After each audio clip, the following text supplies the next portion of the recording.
This episode of Defining Duke is brought to you by Rocket Money. Rocket Money is a personal finance app that helps find and cancel your unwanted subscriptions, monitors your spending, and helps lower your bills so you can grow your savings. Rocket Money has over 5 million users and has saved a total of $500 million in canceled subscriptions, saving members up to $740 a year while using all of the app's features. So, Dukes, what are you waiting for? Stop wasting money on things you don't use. Cancel your unwanted subscriptions by going to rocketmoney.com/Duke. That's rocketmoney.com/Duke, rocketmoney.com/Duke. Defining Duke, an Xbox podcast, is brought to you by, well, you. If you want to learn how to support the show, go to patreon.com/laststandmedia.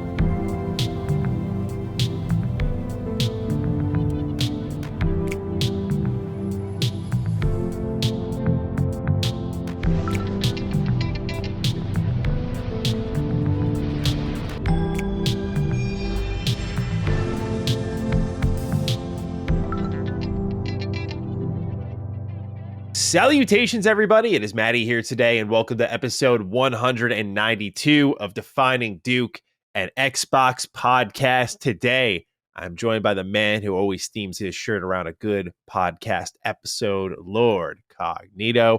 How are you today, good sir? Lord Beefy, Lord Meat Shield. Yes, sir. It's the new feature. Had to debut that. I did see a clip of like two people playing Search and Destroy. They were like choking out other players, and they were like, "Why don't you kiss each other like that?" Like, bro. Yeah, I was like, that's a new level of trash talk for Call of Duty. Like, that is MW2 08, 09 vibes. I was like, okay, I like what I'm seeing, Black Ops 6. I like what I'm seeing.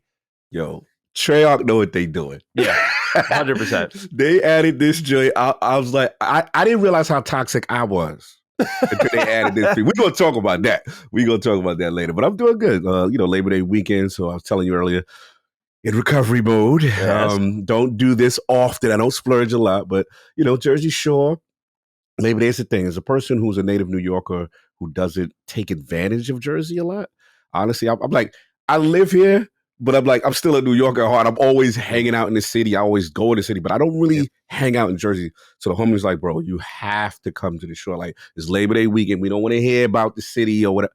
All right, cool. So I came through. So shout out to Manasquaw and Belmore and Parker House and all the rotation that all of these dudes do. And I will say it's very, very interesting dating scene. I will say that. And these dudes go hard. Like you know what it is? My 40s was like, bro, you don't do this.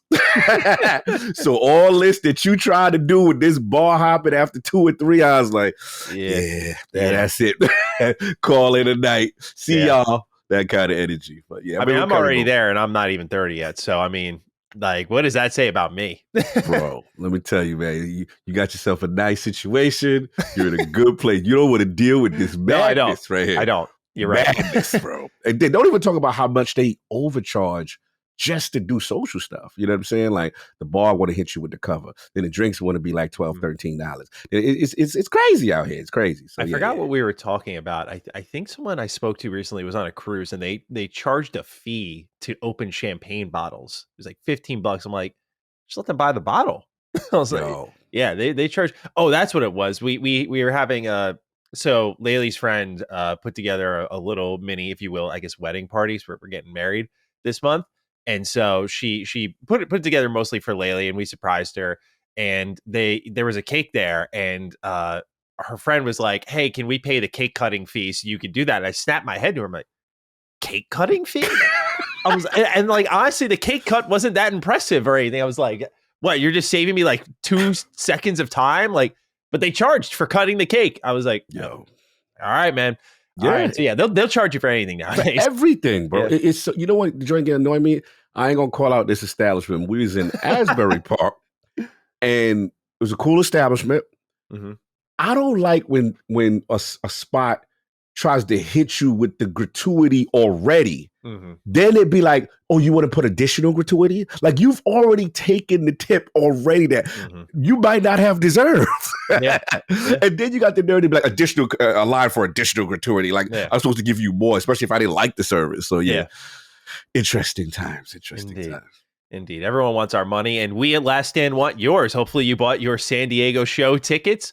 That's why we're recording this on a Monday. So I'll get into the theme of this episode, but yeah, we'll be in San Diego this week for our Sacred Symbols versus Defining or Cross-Defining. I forgot what it's called. But anyway, we're doing a live show in San Diego, and we're really looking forward to seeing all of you out there. It's going to be a really good time. I'm excited to go to San Diego for the first time as well. So that'll be good. That'll be good. And so we're looking forward to seeing everyone there. Cog, we get to embrace each other once more this year. We see each other a lot this year. Yeah, this is like, what, I would say 3-4 times this year? Well, yeah, something like that. A minute. Couple of events. Games. Oh, yeah. Then we did the Duke Live. Yeah, this is we got a little streak going. Yeah, we're doing pretty good. And that's with, like, remember when I was at PAX and we missed our first night together because I was dying on the toilet. That part. I remember that part. You were going through it. I was like, no, you weren't about my bomb shelter Airbnb. Oh yeah. That was a wild story. Yeah. So we're making things right for all the times we missed each other. And so I'm looking forward to seeing the entire Last Stand crew. Dustin did post an update on his Twitter account. He won't be there for anyone who was wondering. I'll let you read that whole message for yourself on his Twitter account, but we'll be missing Dustin for sure during the live show, but excited to have him back soon. And so with that, Cog, let's get into what this episode's about. So to be upfront, no write-ins. Y'all aren't involved at all. How about that? But in all seriousness, what we wanted to do, because I was kind of assessing what we had to do for the show. I'm flying out early to California because I have an event to attend. And I don't typically, unless we have like this in-person Duke opportunity, like to try to podcast via like hotel internet. Like, Cog, you are, I respect the guts on you because I'm like terrified of just the failures that can come with that. Part of it's also lugging the equipment. Yeah. I might not have time to prep the show fully like I typically do every week with my script, with the write-ins and everything, just because I am going to be on the move a lot this week before the live show. So I was like, all right, with it being a Monday, I was like, what can we do? I was assessing the scene for the Xbox community. And a big question we really get is still to this day, every week, it's a write-in is buying an Xbox worth it? And we've answered that in many thousands of ways. Truly, that number is not an exaggeration. What I thought would be kind of interesting is to review the Series X and S generation thus far as a whole. So what I did was I broke down an entire list of all of the first-party games that have released. I'm going to label them all out. We're going to talk about our favorite ones, the biggest duds, the biggest surprises, that sort of thing this gen. And then I have a list of the games that are yet to come out and what maybe are most anticipated from that list and kind of what these games need to do and what needs to deliver. I have day one Game Pass releases for the most part. These are third party targeted, and I've listed them all from 2021 to this year. And that was a pain in the ass, but I did it. And then I also have things to talk about here, like where could the platform improve the most at this point in the generation? What do they do moving forward? And I think Xbox has a habit of sitting on dream games and collaborations and hardware. And I wanted to just open up a section there to talk about what this company could do to start really hitting consistent home runs. We'll still have our what we're playing section as per usual. No Game Pass pick of the week. But that's kind of the framework for the show. Now, typically you all are a part of this. So if you want to be, or at least get early access the weeks you're not a part of it like this one, you can head over to patreon.com/laststandmedia. It's over there that you'll get early ad-free access to our show, as well as Sacred Symbols, Punching Up, Summon Sign, Constellation. We got a lot going on there and so much more. So join us, be part of the fun. This episode of Defining Duke is brought to you by Rocket Money.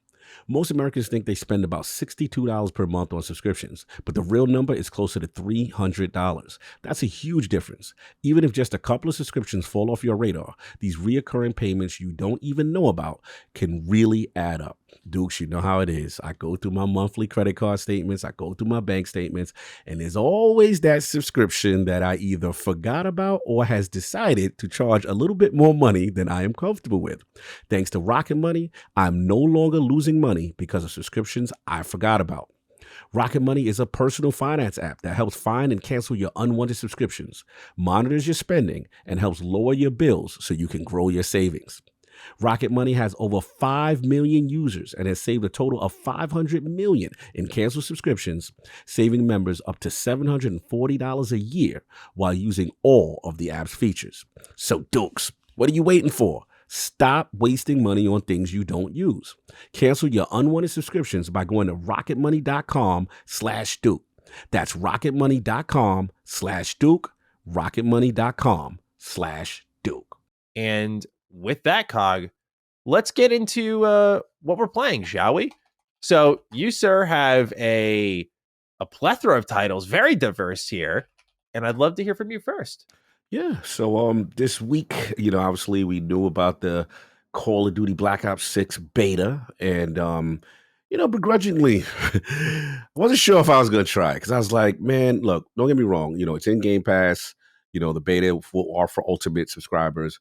But there's a part of me like, am I ready to really get back in that life? Am I really ready? So I'm like, nah, Kyle, you gotta at least try. You gotta see what's going on. Now, mind you, I have not played a Black Ops since 3. Wow. I've been well removed from Call of Duty, but this used to be a huge part of my life. So no COD at all, or just Black Ops? No COD at all. Wow. Since Black Ops. But I used to play every COD, the Modern Warfare joints, and then 3 was probably like the last one. I think was that the one where they did no campaign, or I believe that might have been 4. That might have been 4. Yeah, I think there was still a campaign with 3. I think they still had the pick 10 system, all that stuff. And Black Ops, I really ended up becoming a Treyarch guy more so, especially after, Zampella and the guys left Infinity Ward, what I mean? So that did that. And don't get me wrong, like I have a history of Call of Duty. Call of Duty was the game I betrayed Halo for. Because I remember I didn't know what it was. That's when I really experienced 60 frames per second for the first time. And I was just like, yo, this is quick. This is, this is way more intense and responsive. So anyway, long story short, fired it up. I'm like, all right, cool. Let's see what's going on. First thing they get you into is learning the omnidirectional movement. So I'm gonna be real with you, Matty. Like when I saw omnidirectional movement in like the marketing campaign stuff, when we went to the direct showcase, I'm like, it looks cool, but there's still a part of me that's like, is this a marketing tool? You know what I mean? How real is it? Oh, it is extremely real. This game is extremely fast. So the first thing they do is they don't even let you play unless you do this tutorial thing to get a feel of it. So think of it like an action hero where you run, you press the B, you could jump forward, you could do the forward, you could jump back, left, right. And what it is when you jump, you land and you kind of do this slide animation, and it's like an action movie kind of thing. The cool thing about going from side to side is you make yourself a smaller target. And it's very effective if you can catch people off guard.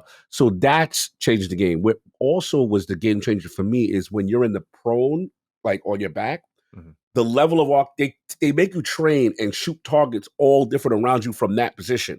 So the level of articulation and trying to move like that is very precise. Very impressed with it. I was like, oh, okay. So they get you into that. So let me get into the mix. All right, first thing, yo, I am super trash. When you too old and everyone else is moving like 1,000 miles per second. I'm like, yo, why is this game so damn fast? Like, the time to kill is insane. I'm like, yo, I'm not used to this. Is guy coming from Destiny PvP where the time to kill is higher. Yeah. You get a time, get a chance to lay shots down on somebody. You have a little bit more reaction. Oh, no. Call of Duty gave me the rude awakening. You, sir, are trash. And these kids are way better than you, and you're going to get your head peeled off doing stupidness. And don't stay stationary too long or not, in a crouch position. So I'm getting used to the mess. So I think they had, where I finally started to get my play style was this thing called Strategist. So they have like all these different styles, right? Strategist is kind of like, okay, I get to look at the map. I get to see all the enemy equipment, destroy it.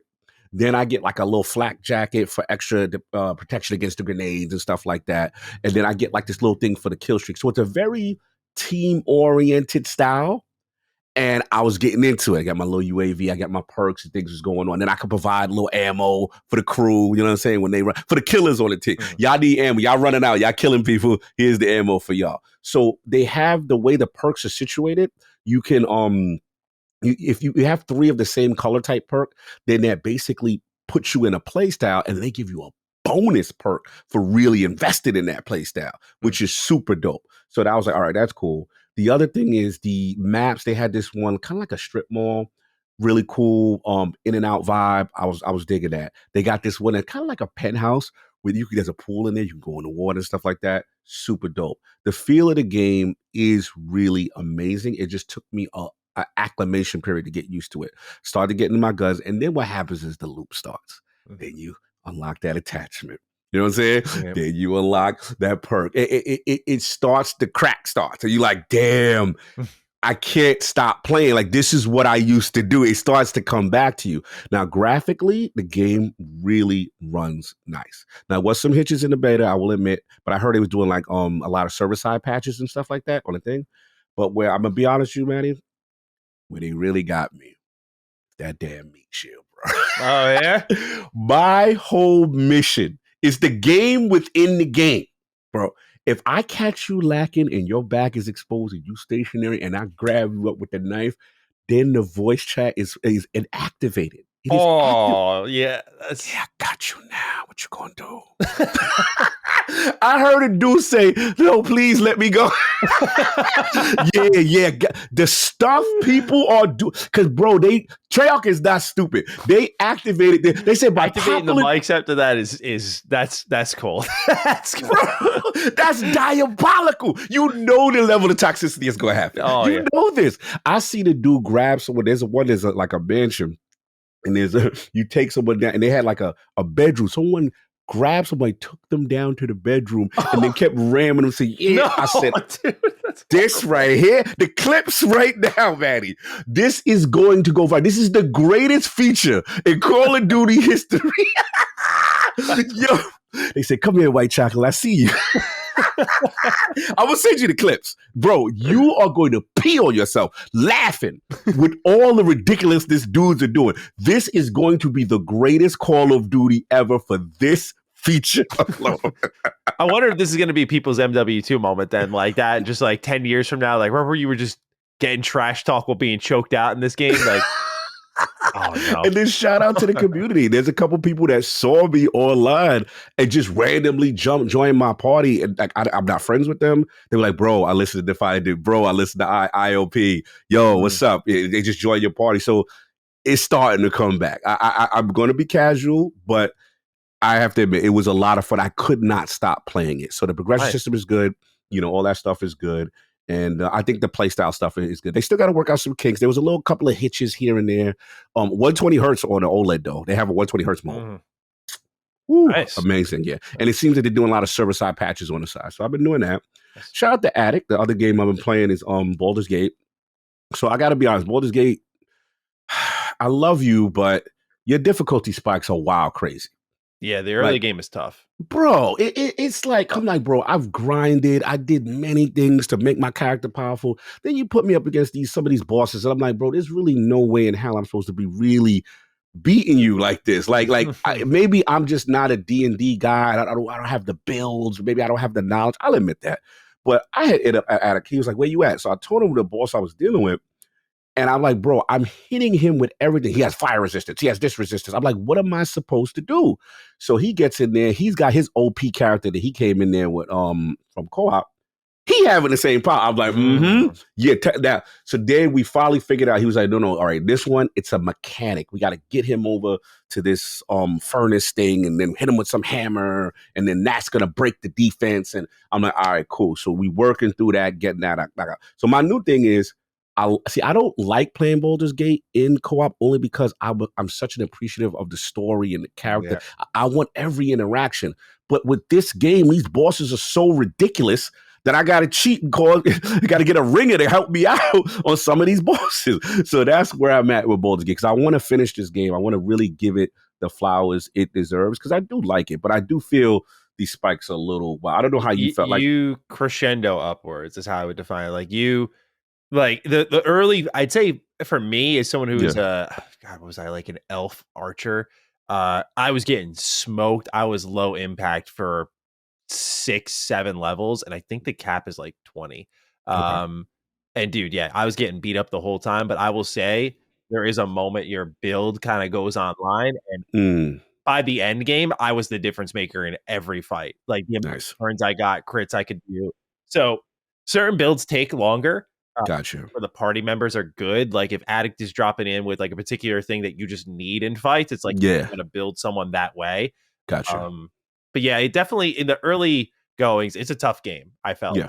A good type of tough, but also like you haven't played like Divinity Original Sin, right? No, I never played. So yeah, this is all kind of new to you in that Mm. that was an expected thing for me. Like the battles in Divinity are long and tough, and there's so much reactivity. Like things can set on fire around you, and you didn't mean to do that, or you can electrocute puddles of water. There's a lot of dynamism, if you will, in the a combat. lot of dynamism. Yeah, I've gone through 2 games that are structured like that from this team, so it was very familiar with Baldur's Gate 3 in a good way, I should say.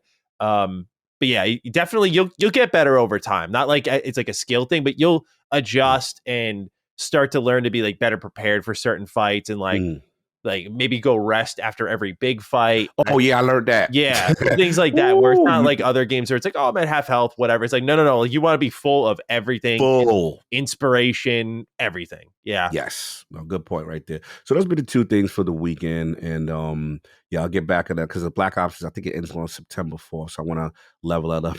It's so crazy. I've been so gone, bro. I'm like, when you get the emblems now, they're animated, the prestige stuff. Yeah. Bro, I'm like, I'm blown. It's like a whole new world for me because I haven't played Call of Duty in so long. I'm like, wow, this game has really changed. It's insane. So salute to them. And then there's one more game I can't talk about, but it's highly anticipated, and I will be hopefully being able to talk about that in a week or two. Let you know because I've been testing this thing out. It's been really fun so far. I think I know which one you're talking about. Yeah, I think I know which one you're talking about. What you been playing, sir? So for me, the embargo will be up by the time this episode goes live, and my review is already done for it. Space Marines 2 has been the main game I've been playing. That was why I was playing Space Marines 1 first, as I requested a code and in the hopes I would get a review code. I mean, I was going to play it either way, but I was like, let me get this thing done. And so I finished that last week, like I talked about, and I got my review code. It's about a 10-ish hour main story, and the operations mode is surprisingly deep. And dude, this is one of the best games of the year. Like it is incredible. It has lived up to the anticipation, I feel. I think number one, this is some of the, like, Cog, as a just one lover, the visuals in this game, there are just moments. It's just constant, that kind of energy. Like, we did that. Oh my God. Total flexing constantly. There's this one planet, Avarax, where you're like in this gilded metropolis, but it's in like the nebula of space itself, and you'll see like the moon in the background, and it is incredible looking. And what's unbelievable is like a lot of this, it's very, I think a best comparison for a game people play is like, it's very soulsy, and like, it's not, oh, you just see that and it's pretty. Sometimes it is just that, but it's very interactive, and it's like, you'll get there. So you'll get there. Yeah. But also because this was built with the tech that was used for World War Z, which, have you played World War Z? I've seen it. So you know the massive horror. Yeah, I know how massive it is. Yeah, so they use that tech in this game. You're fighting this new force called the Tyranids. And so they'll come at you the same way as the zombies do. Like they'll build walls on top of each other to like scale, and they'll come at you in mass. So there'll be levels where you're going to see them all, like a sea of enemies just swimming through in the backdrop. And you're like, damn, that's real, because you'll activate something and you'll see them just turn toward you and start running towards you. An insane amount as you're literally hosing them down. It is such a cool game that's aided greatly by its visuals. Like it's not just a one looker. It's everything that you see is like part of the gameplay is how I would define it. And that they're not just gawking at nice, pretty visuals. The other thing is the gore. That's part of the visuals that works really well for me. Doom, step aside. Like you got a competitor. Bro, I'm not kidding. You are ripping and tearing in this game. Literally, like you are pulling people's mouths open. You're pulling their heads off. You're slitting throats. You're crushing limbs and ripping them off and stabbing with them. Like, it sounds disgusting. Your armor gets painted red. The floors are a completely different color and layout once you're done fighting. Like you can feel the war in this game. It is a extremely violent video game in the best way. It is just, again, the visuals go a really long way for me. And I think that's a lot coming from me because I usually don't scale things on that. But yeah, the visuals do a lot in Space Marines 2. It's not just like, hey, look, casual gamer, isn't this pretty? It's all part of the experience. They do an amazing job. The campaign is great. I really enjoyed the story for it.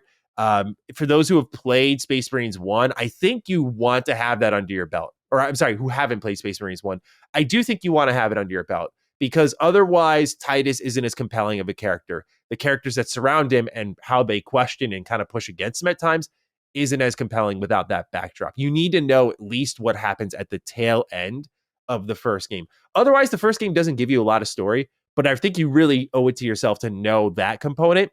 And if you know that, you'll be good to go. Like, I'm always reluctant to say this because some people are just looking for the easy way out, but I feel like it's a game you could look up the ending video for and go, okay, like, got it, or an ending explained video for the first one, right, and kind of go into the second one if you don't have access to Space Marines 1.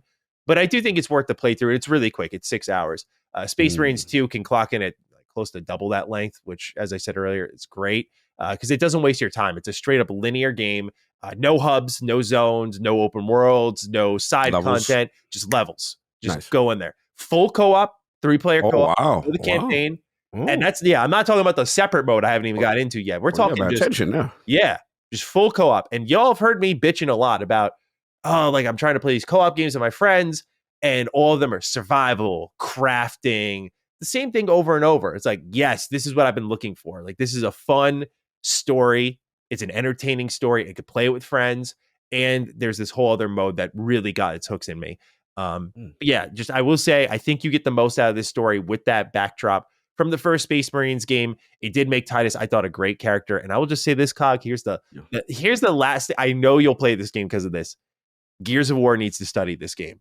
100%. Oh, talk to me. They have this they had this weapon in the first game. It's always been a part of the Warhammer 40K universe, the chainsword, which is, pretty much, I think, what inspired the chainsaw gun, the lancers and whatnot from Gears of War. Dude, the amount of, like, you'll lodge this thing into like a Tyranid's gut and like lift them up while it's buzzsawing them and hear that thing running and the blood that flies out of them. I mean, this game is the first one was very Gears coded, but you could kind of feel them trying to replicate what Gears was doing at that time, because that was released in 2011 with Gears 3. So yeah, we're like, you're standing toe to toe with one of the GOATs right there. Of course. Now there's been some time. Coalition's made some great Gears games, but then this one comes in, and the mixture between action combat, because like that melee stuff, like, bro, you'll have like a combat knife, you'll be holding it backwards and just dicing dudes up, and then you'll just pull out like a gun and start shooting like a normal third-person shooter. I do think it's something that Gears E-Day should look very closely at, because it plays both as a fantastic action game and a great third-person shooter. There's no cover shooting because you're always taking on hordes, but I mean, like, there's melee combos, there's parrying, there's dodging, there's lock-ons. Oh, parrying? Okay. Yeah, at the same time as like tons of weapon variety with your guns. Nice. And so, yeah, just incredible game. That's the framework, right? And then they just, the unbelievable thing, like, for those who don't know, I was kind of on media blackout for Space Marines 2. I knew they had a co-op mode. I did not at all expect what's called Operations, what this offered. And by the way, there's a whole PvP mode on top of this that I didn't even get a chance to try because the servers are offline. So there's more content beyond what I'm talking about. But Operations fits in perfectly because there are moments in the story that Titus is like, I need a second team. And you play those missions. This is a full co-op mode. You can play this with AI. AI in this game is great, by the way. Really, really good. Can't say enough good things about it. Especially coming off of Star Wars Outlaws, I'm like, I appreciate good AI whenever I can. Like, you'll see your teammates like sawing through Tyranids and helping kill a ton of enemies. Not too much where it's taking the power away from you, but they're legitimately helpful. There was helping out. One time in the final fight, I went down twice. They came up, fought off some enemies, rezzed me immediately. Like, really, really well done AI. So you can do that with Operations as well, or you can matchmake. So if you don't have anyone to play with, like, there's ways the game has you covered. Operations, though, is just so what I was talking about was like Titus's gameplay. Like, that's his framework. In Operations, there's 6 classes. And bro, if I could make a comparison, this is like when I went from Mass Effect 3's campaign, I was like, I love that. And I was like, let me try this multiplayer. I was like, oh, yeah, so that feeling of like, oh, they broke them up into classes. And Mass Effect 3 was a little more on the nose. Like, you had your Vanguards, you had your Infiltrators and all that stuff. And you knew what those were. But now in Space Marines, like, there were straight up things that I don't know why they didn't do it, but it's kind of cool, that are just not in the campaign at all. Weapons, animations, attack types, just completely walled off to this Operations mode. So I'm like, okay, I see one class name is Vanguard. That's my favorite Mass Effect class. I'm like, all right, I got to do this one just by name alone, right? Yes. And they're like, it's got a grapnel launcher. I'm like, okay, I don't know what this is because again, this was not in the main story. Got it, bro. This guy is designed to be a close quarters combat. I'm like, okay, I like if I want to test anything, this is the one I want to test because I want to see like how different his close quarters is, and I put different in quotes versus what Titus was doing. Oh, dude, you'll launch this grapple gun into someone's chest and fucking dive kick them and like blow them up. And then you'll have a whole different set of animations, the way he's like holding this blade and his attack speed. And there's an upgrade system that's not even in the campaign mode at all. So you have to upgrade your guns. You have skill trees for each of these classes. It's insane. I'm like, what the? I was almost like, why isn't any of this in the story? But it was such a pleasant surprise. You know what it was like?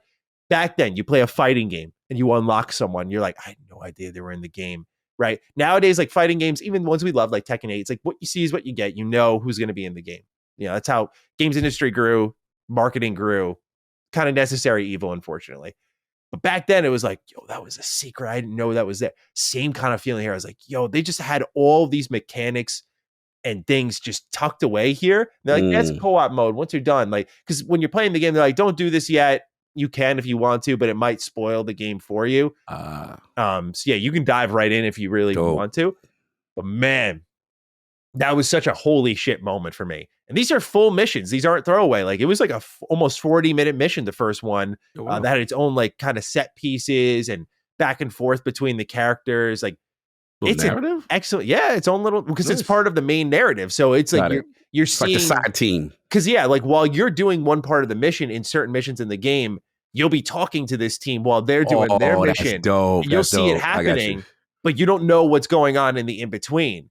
And so now you get to experience that. It's brilliant, dude. It's brilliant co-op gameplay. It reminds me a little bit of Gears, where you would have those moments where you like split the two different paths. You get to see like your friend on the top level while you're like running the stadium or something. That sort of thing, right? It had that vibe to it, except it wasn't like a deliberate choice. It's just like two separate modes. But yeah, dude, I love this game. I really, really was blown away by it. I had high expectations too. I was like, this looked, just from the first trailer, it was like, it looked like they had the it factor. Like this looks really good. And yeah, completely blew me away. It's not perfect. Like I thought the PC optimization, I just think it could have been better in that one of my gauges for it is not just performance. It's also like, how hot does my computer run while I'm playing you? And there are certain games, like I look at Baldur's Gate 3 as my peak example. I got it on PC. I'm like, okay, this is great, but my computer feels like it's about to set on fire. Like it's literally hot to the touch. And at first I was worried because I'm like, is my cooling bad or something like that? Well, 3 months later, when I finished Baldur's Gate, after all these patches, it runs just fine at 1440 60 because they optimized it better. Optimization, yeah. Now, I'll just say Space Marines 2 was absolutely frying my computer. Like, it was running so hot that I was getting warnings from OBS while playing, like, hey, like, your GPU is running very hot. Wow. I was like, okay. So I turned it down to 1080 60, which I typically don't have to do. And it definitely doesn't look as good in that way, which was a shame because I think the visuals are a big part of this game. And I don't know how the consoles fare, but I would just say that if you see good reviews for consoles, just go get the game over there because you won't have to deal with this sort of crap that I had to deal with, which was kind of annoying. Otherwise, mild design issues, choices, I should say, that I had an issue with. Like the first game had it where you could pick up 4 different weapons, but you could only like swap a pistol with a pistol, an AR with an AR, and so on and so forth. This game slashes the weapons you can carry to 2, and then you can only have a sidearm, which is between like 3 different pistols and 1 primary of any kind. And so same problem kind of repeated from the first game, where I'd walk into certain combat situations where they're like, they'll line up outside that combat room, like, here's a sniper, a shotgun, and a assault rifle. I'm like, which one do you fucking want me to take for this? Like, I don't know what's good here. Right. And I'll walk in, I'm like, let me sniper, fuck it. And I'll walk in the room and it's like close quarters. I'm like, well, I didn't know. Like, why didn't you just lay the sniper there? That's what every game with power weapons does. Like, here, you might need this, you know, and they just lay one outside the door. This game's like, here, gamer, you have everything at your disposal, which I get the mindset, like, you know, hey, play with what you want to play. But it just felt like sometimes I was ill-equipped for certain encounters. Yeah. That was the same problem that I had with the first game, but it was definitely not as bad. I think the sequel maneuvers it a lot better because it plays a lot better. You have a lot more options at your disposal. But yeah, it's just like nitpicks, nothing crazy. Amazing game. Highly recommend it. Nice. That sounds amazing. I might have to check that out. You have to, bro. You have to, especially you love good co-op. Yeah, like it sounds like me. It's a card game. This is you love Gears. Like if Gears fans out there, I know there's many in our audience. Like I'm telling you, check this one out. This is like straight up what Gears should be looking at. I think moving forward, this is a direct competitor in many ways. Yeah, my writers from Long have been asking about it. So yeah, we're trying to get that secure that code focus home. But we gonna have it even if we got to buy it because this joint is crazy. Yeah, you should at least play it for yourself. It's it's really good stuff. Definitely one of the best games of the year, in my opinion. All right, next up on my list here, more Smite 2. Smite 2 almost had the Tekken 8 effect on me with this review, bro. I was like, there were certain nights I was like, I gotta finish Space Marines 2. I was like, all right, like instead of a full night at Smite 2, maybe like 2 hours of Smite 2, which is like 2 matches. And Smite 2 Alpha, it's really good. I love Smite. I just, the only thing I'm having problems with right now is number one, high res, you got to figure out this item menu. I'm playing on PC and just like searching for items, like it's just a non-functioning menu right now, which is frustrating because you'll be stuck in base for way too long because I'm like deleting and backspacing stuff that's not even in the search bar.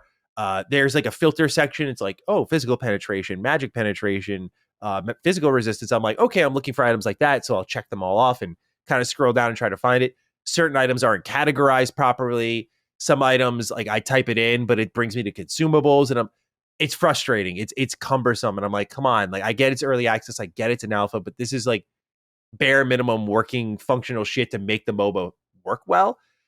So that was a little frustrating. And I've put about 15 hours in now to this alpha, hundreds more to go. I will say early on, I don't think the balancing is as great as it could be.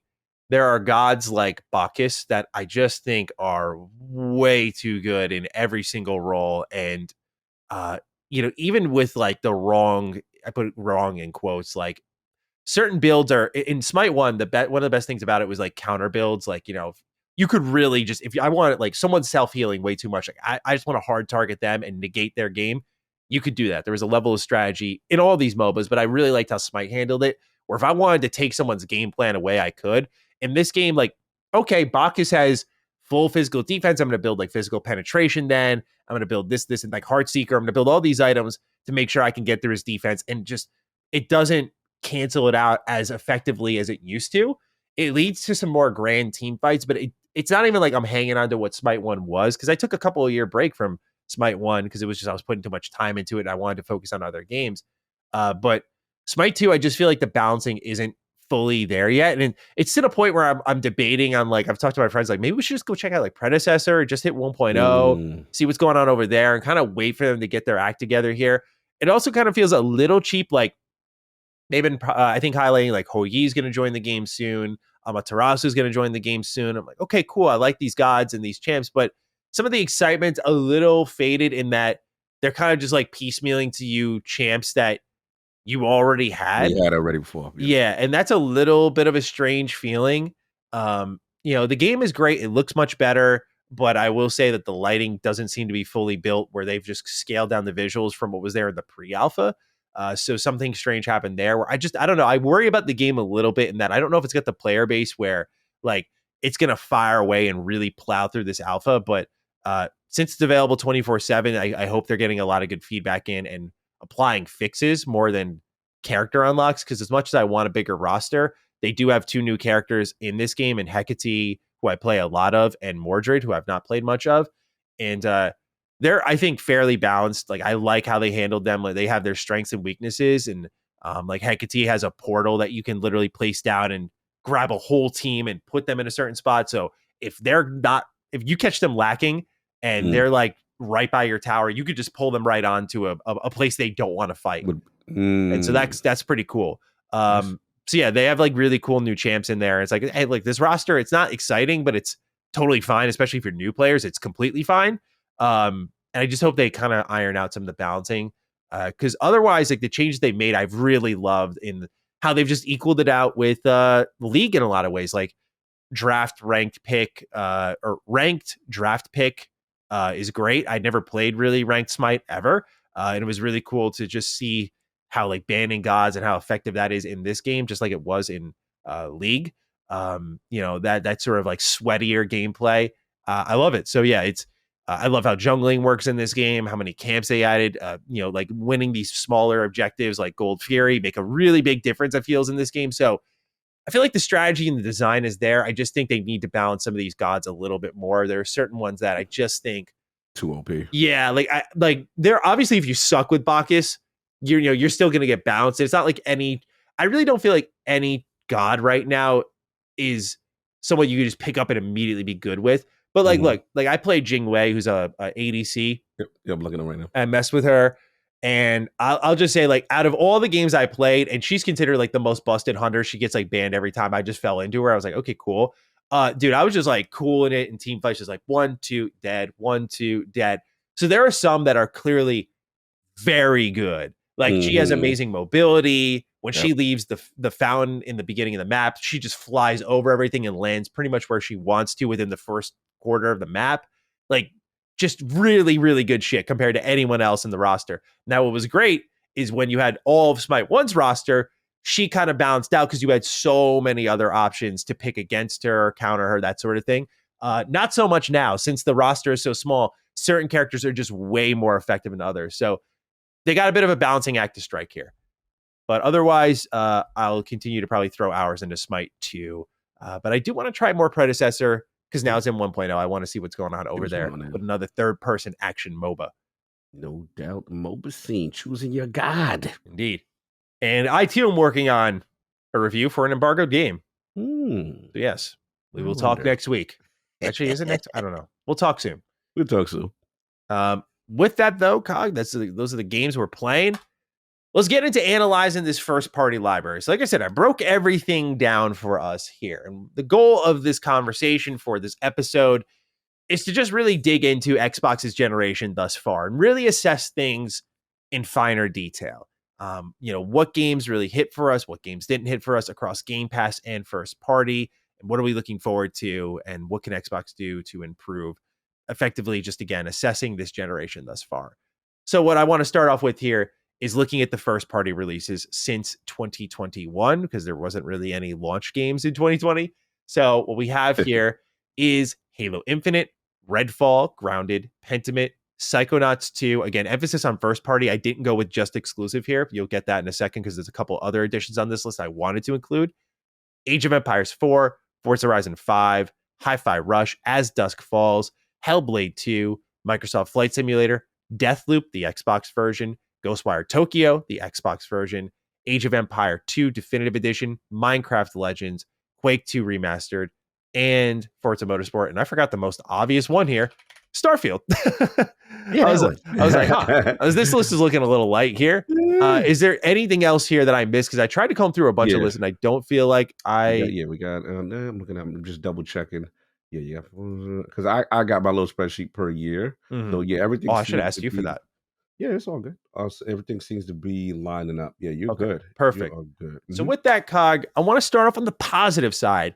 Favorite first party release thus far this generation? Everything that Xbox's first party has delivered, what have you liked the most? Wow, that's tough. One out of the one that I like the most, probably down to 3. Favorite son here. What'd you say? Yeah, pick your favorite son here. I know. Which I will narrow down to 3 now. If I narrow down that 3 to the 1, probably gotta be. Man, this is tough because there's 2 that's really like, yo, what's up? You better pick me. Oh man, 1 I liked, but I started to fall off of for reasons that we all know. Yeah, it's good. It is as word is uneven as the way it started for some that it wasn't what they wanted. It has to be Starfield for me because the reason why is this: Forza Horizon 5 is the to me the quintessential pick, the safe pick. That is whatever, whatever. But I have to be honest that, that is a casual racing game. It's an arcade racing game. It's the best of its class, right? There's no question of that. But, I won't live in it, you know what I'm saying, for eons and years. And that's what, there's a length to my love of it. So with Starfield, it's like, this is this thing with tremendous potential that, yes, has some flaws, some issues that I had. But at the end of the day, like, I really spent the most time in this world. I really spent all my thing. And as far as the other ones that came close, look, Hi-Fi was great. Don't get me wrong. Hi-Fi was amazing.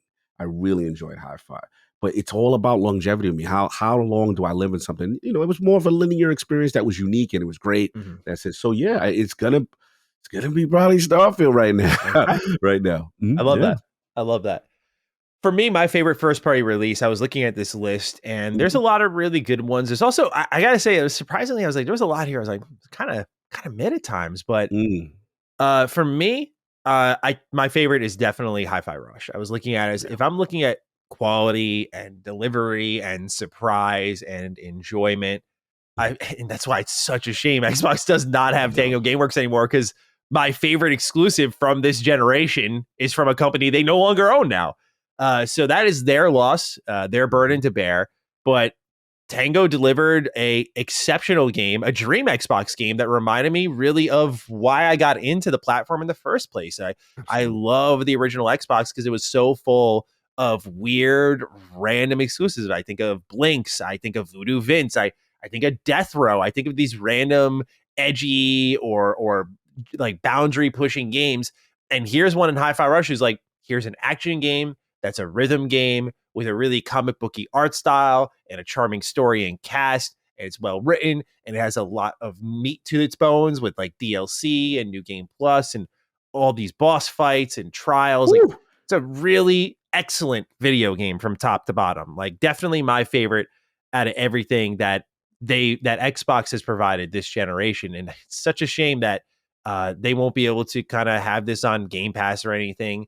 At least not yet. We don't know of, but we don't know yet. with Hi-Fi Rush 2, I just hope that game delivers as well. Cause I mean, removing even the surprise factor, just what a great game. What a fun game. I remember when they released that thinking, this will be like an hour or two, and for it to be a full game, such a pleasant surprise. And for it to be as good as it was from a team that's developing horror games for the most part, just couldn't have been more pleased with what Tango put out there. That's definitely my favorite first party game. I love the choice. I mean, for me, I remember the Corsica fight.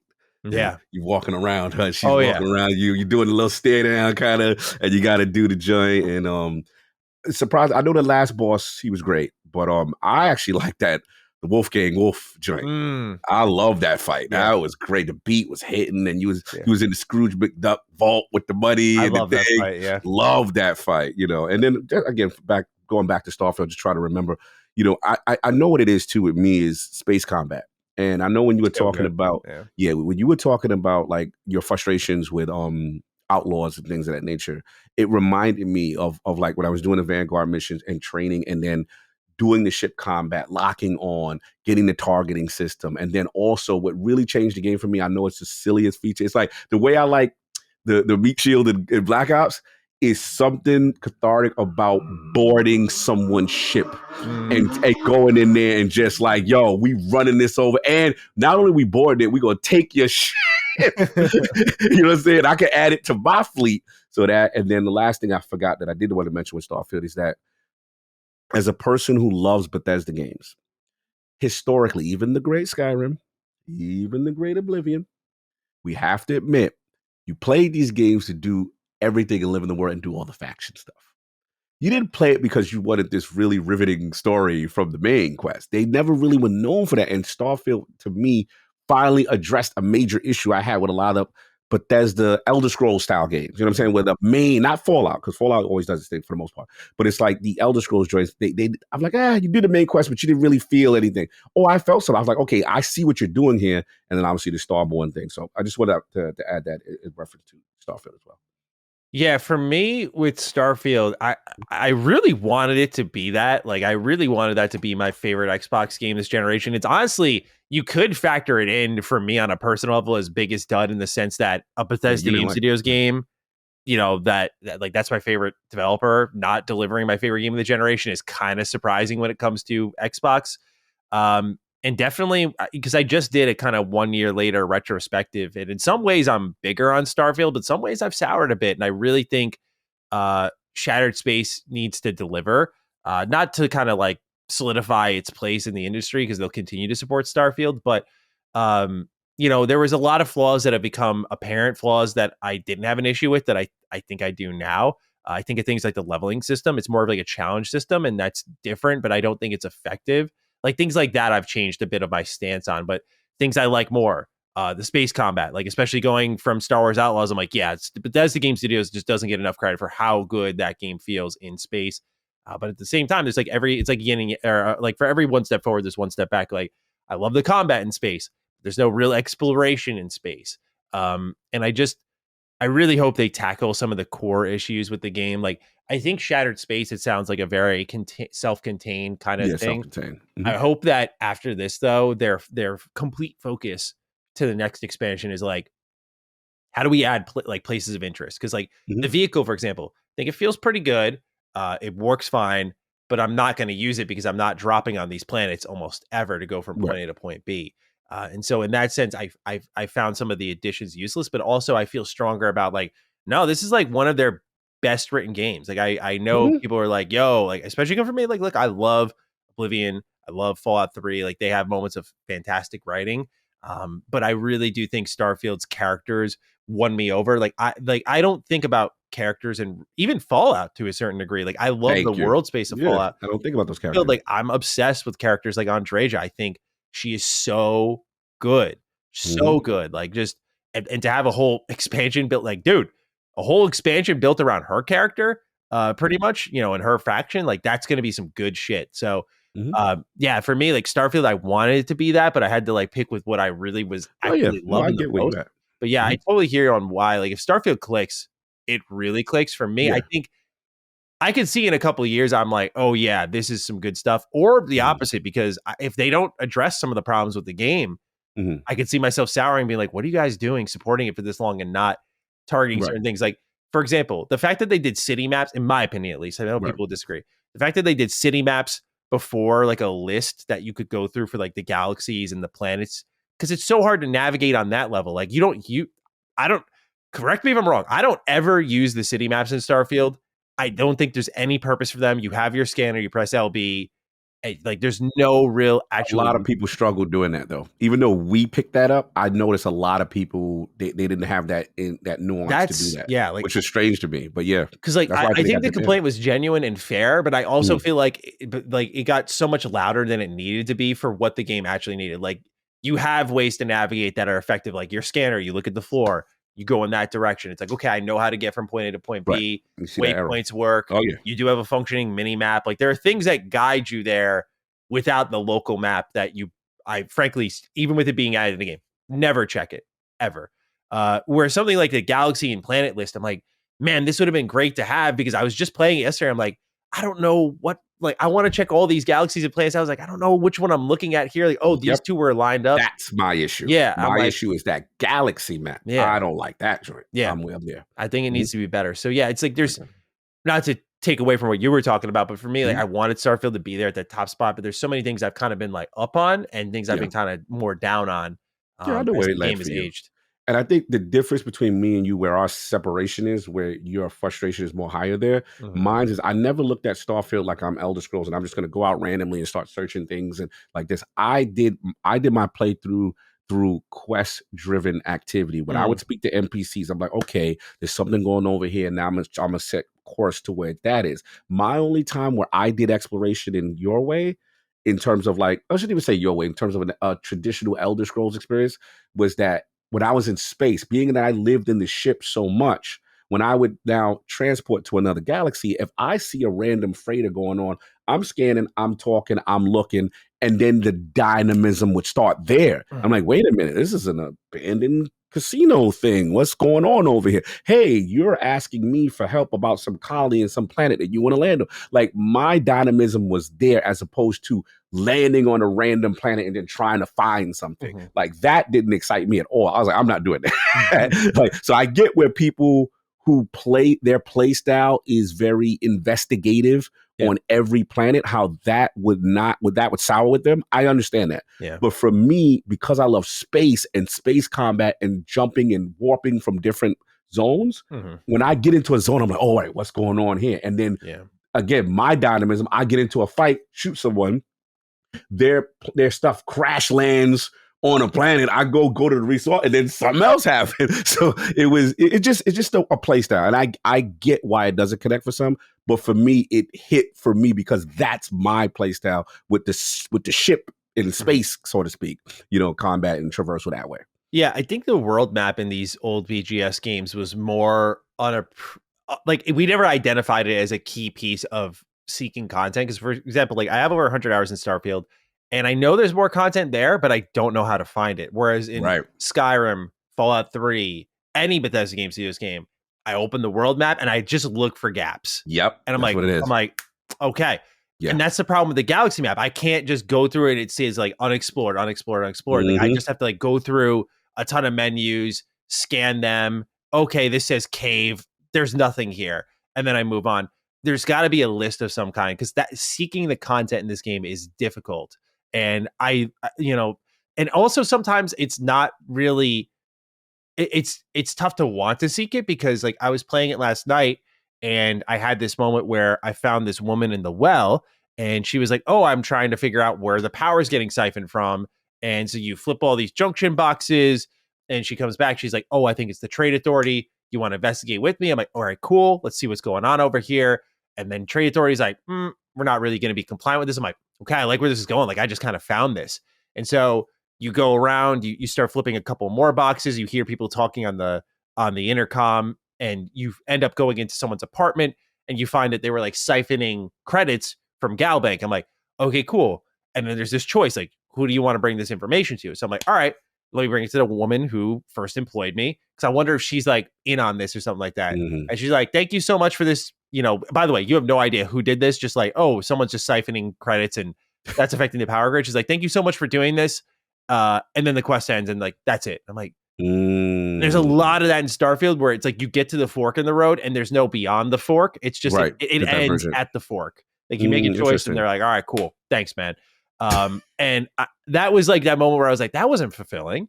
But it's annoying because I'm not one of those people who think Starfield has bad quests. I think it has amazing quests, like some of their best. And that's why I'm so frustrated, because I'm like, I want to find, I'm sure the shit I've missed completely. You've missed so much, bro. I could tell, because it's like, there's a part of me, it's like when I was talking, we had the thing with, was it Gene and Rand? I think we did it with the Starfield thing. Yeah. And there was so much stuff that they experienced that I know I didn't experience, and there was stuff and vice versa. But again, it's the problem, I will give you that, is the way to go about fighting this stuff should have been a little bit easier. You know what I'm saying? As far as that loop. So I'll give you that. But yeah, for me, it was always about in space, or talking to an NPC once I landed, and then following that quest line that then brought me to other things. But I get it. I totally understand why people have their issue with it. So on that note, Cog, we talked about our favorite games. Let's make a tougher choice, maybe. Biggest dud this generation for Xbox.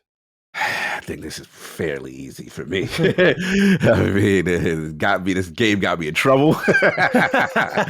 I learned valuable lesson as a content creator with this game, and just based on the potential of who was behind it. I got a chance to interview the legend, Harvey Smith, but Redfall, you got to come to the front of the congregation. It was just so much hope for it, man, because as a person who loves vampire and vampire lore, right? Then they had a cooperative aspect, and obviously playing on the PC build looked fairly serviceable at the time, and didn't ask at the time which hardware how the series consoles would perform, and looking like an N64 game when that journey dropped first. I was like, yeah, I had to literally with Attic when we were playing it. I was like, Attic, I swear to God, this game did not look like that when I played this. I was like, but even so, we saw signs of the AI just being absolutely horrible. It just sucks, and to hear the history of it, like the studio themselves wanted to, hope Xbox closes this thing down. They wouldn't go through. They seem to be, Arcane Austin, a team in transition, some that wanted to sign on for what they were known for, but now forced to do this, which leaves them where they are. So yeah, this was probably the biggest disappointment because not only was it highly anticipated, Xbox themselves thought internally they may have something. Remember, that was the big shock. They thought that, our internal testing is saying that this is going to be, 80. I'm like, wow, this was a complete mischaracterization, misjudgment. This is definitely a mismanaged situation. There's no sugarcoating. So yeah, that one hit hard for me. And I'm trying to think nothing else was kind of like that was dead.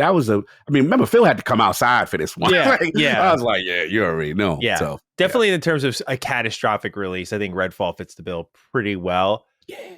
I'm not saying this to be different, but I was having a conversation recently, and it reignited that feeling I get every time I think about this game, where it's not when I say dud, by the way, it can be how Cog defined it, which is like this game just wasn't good. But I also think it could be the management of a game or the handling of a game. And when I think about that, I do think of Halo. I'm not going to lie. I do think, again, just to be clear, I don't think Halo Infinite is a bad game at all. I gave it a good review when it launched. I called it solid. I still think it's maybe even a little bit better than solid with all of the support it got. But I was having a conversation with a buddy a couple of nights ago who definitely, he's not like a PlayStation fanboy by any stretch of the imagination, but he is in that kind of camp of like, Xbox is wholeheartedly unappealing for me because of like the decisions they're making with exclusivity now, and it's going to come over here, but also like their IP just isn't as tantalizing, et cetera, et cetera. But also there was a general distaste about how something as prolific as Halo was handled and how a team like 343 still has the IP. Now I'm going to try to stay away from that side of the conversation and more so just talk about, to me, the biggest failure of this generation was the handling of the face of Xbox to me. And that if there's any lesson that could have been learned throughout this ordeal of Halo 4, 5, and Infinite, it should be that there are things more important than profit when it comes to certain games. And I hope they do take a valuable lesson from, or a page from that book when it comes to the next Halo game, because I think it's important to make sure this game performs and does well. But I just think Halo Infinite should have been given literally infinite time. I just can't imagine a Mario game coming out and having the stink fest that Infinite had. I can't imagine a Naughty Dog game dropping. And by the way, outside of public vitriol, I'm talking about the quality of the product itself. I think as much as I'm not a huge fan of Last of Us Part 2 story, I think it's a fucking damn well-made game. Like there is no problems with that game, in my opinion, in that regard. We can discuss opinions on it all day, but I don't see PlayStation taking their, God of War and just kind of throwing it out there. They did at one point, and then they learned from it, right? Like you had Ascension. People were like, this isn't like, Sony Santa Monica's back was against the wall. PlayStation was kind of doing a similar thing. And the other thing is, when I look at games that have released this generation, like Redfall being a flop and a miscalculation, I'm not excusing it, but that does happen. PlayStation's having that right now. Concord comes out, and they miscalculated completely in a different area. It's like the interest of something. Xbox miscalculated how good they thought something was, but PlayStation thought with Concord, like, oh, this will do well. Let's spend like the reports are $100 million on this thing. Yeah, and it's selling maybe 25,000 units. Like there's straight up no interest in this game at all. And they bought this team. So yeah, it's like a level of catastrophic failure in a whole different other area of the industry. But when I look at that, I don't worry about Horizon, God of War, etc. And when I look at what happened with Redfall, I don't worry about Fable or The Outer Worlds 2. So Redfall is self-contained from my point of view in a way. It more so branched to Starfield because that was Bethesda family. But Halo, it's like, if you're not going to treat first party, the face of your console with a level of respect and love and care, and I know you did everything you could in some ways, like bringing Joe Staten in, having him land the plane. Like there are commendable efforts around the horn when it comes to Halo Infinite, but the reality is it just should never have gone through everything it did, and that damaged the IP. From the conversations I have with people who are outside the Xbox circle, is borderline irreparable. It is such a beloved thing that people are like, it makes me sick to my stomach. Even if I haven't played all the Halo games, just how they handled all of that. Like, how do you do that? And so to me, that is the biggest dud. It's like that Halo's value as a brand is lower than it was when Halo 5 came out with a campaign that felt extremely mismarketed. And that's saying something, that people were willing to forgive that and reignite after the Craig face thing, the hype for Halo Infinite, right? And I'm not even talking about the pre-launch stuff. It's just, if Halo Infinite needed more time, it should have been given it every single moment it needed. That again, that's just my point of view. I know it's easy to say from the outside looking in, but I just think there are sometimes things more important than profit margins, and Halo Infinite should be the exception, not the rule in that regard. Like, it should be allowed whatever time it needs, because now we're seeing how important it is. I think with the loss of the faith of Halo came the loss of the faith of Xbox. So to me, that is the biggest dud this generation. I know Halo Infinite is not a bad game, but the fact that it stumbled out the gate as hard as it did, its story kind of cliff hung. There were rumors that, like they were going to do story expansions, and they were quickly shut down by insiders, journalists, and 343 alike. But I just don't believe that based on at least what we saw with the game itself, where it ends. It doesn't really quite add up to me. So I hope 343 is afforded all of the time and all of the money and all of the resources that they can possibly be given to make a great Halo game. And if they can't get it right with this one, I don't know what happens then. Because certainly the leash has been made so long that I don't know if that would be the end of them, frankly. No, it's a good call out. I mean, I get where you're coming from. I do want to be clear that I will push back that the game did not stumble out the gate when it was released. The game was actually a high quality release when it released. The problem was that the support and then some of the added features that was supposed to be there weren't there. And then after the shine wore off, after the 2-3 months of the same old multiplayer maps, then it teetered. Now, as far as the campaign, this where I'll again push back is that it was solid. I'm not gonna sit there, oh my God, it was the greatest Halo game they ever made. But it wasn't like I was disgusted with it. The game came out, it was highly received. It was well received. People were popping off. The problem was the shine wore off very quickly once you realize how bare it was from a multiplayer standpoint. So to your point though, where I think you're 100% right, is that it should have never gotten to that point. It should have never released with a Craig face situation where you got to go back to the drawing board. It should have never been now you got to bring Staten in. So basically, I look at them as a rush to the finish line to try to get something out and just put it out there without the proper care that a franchise with this name, with this quality deserves. No other, major publisher or platform holder would ever do that to their beloved, famed IP. And that's where when you're 100, there's no defending that.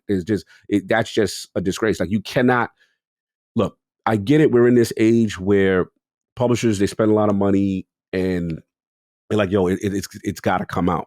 But this forcing it out in this way, where it's like the Emperor's New Clothes. After a while, the shine, you start to see it for what it is once you strip it away, and the fun, that wears off a little bit. And that shouldn't have happened. And I don't know what's going to happen with 343 now. Obviously, we know that I keep forgetting this man's name. I always butcher it. Pierre Heinz. I don't know why I see Kurt Pierre in my head. I used to work with someone named Kurt Pierre. That's what I'm like. I don't know why that's in my head, but it's Pierre Heinz. It should never happen with Halo. And yeah, to your point, when people see that, right? And they say, this is their friend. Why would I come to this ecosystem? This is how they're treating their beloved IP. I would agree with you. And I still feel, I think me and you talked about it. It maybe, hindsight's 2020, but there's always a part of me of what if they just let Forza Horizon 5 have that holiday. Yeah, it's definitely the biggest what if for their generation, as far as I'm concerned, because they could have at least been afforded an extra 4 months. I don't know if that would have changed too much, but in my head, in a perfect world, the hindsight 2020, it's like you got to at least wait till Forge, because we saw the difference with the support of the game, and that felt like a failure on management's behalf to understand the pipelines, how quickly things get done, and if you had Forge, obviously how quicker things get out, because you look at what happened with every Halo game that has Forge, and just how the community makes all the content. And it's so funny because people always go for BGS, like, oh, creations and mods they lean on. I'm like, have you seen Halo? It's like criticizing Halo, including Bungie, for leaning on Forge for content. It's like, it's awesome that they work with their community. And I think it was a huge oversight to be like, this doesn't matter enough to launch with it. And I Co-op, remember? co-op, I feel like I could like couch co-op. I feel like I could live with that. Like I could be like, Right. all right, whatever. But like there are just key features that I felt were missing. And yeah, like I don't want to act like I've soured on the entire game completely, but when I think from like a narrative standpoint, what resonates with me with Halo, I'm like they wrote Chief really well in Halo Infinite. It's just that like the way cutscenes were shot, clearly rushed. The way because it was always just like a one shot rotating Right. for every cutscene. The way it ended, like it just felt like there was, oh, okay, like why were we stepping out the gate positive? It's because like when I finished that campaign, I'm like, all right, see you by like Yeah, good year point. You're right. Yeah, we think it was gonna get more content. yeah. You're right. You're right. And so I was like, okay, see you then. And that didn't happen. In fact, it was just like vehemently shut down across the board. Like I said, press, insiders, 343. I'm like, I guess that then like, why'd you end it that way? Right. And it's like, oh, time. So I just think the game should have been afforded more time. Because again, it would have benefited it in every single way.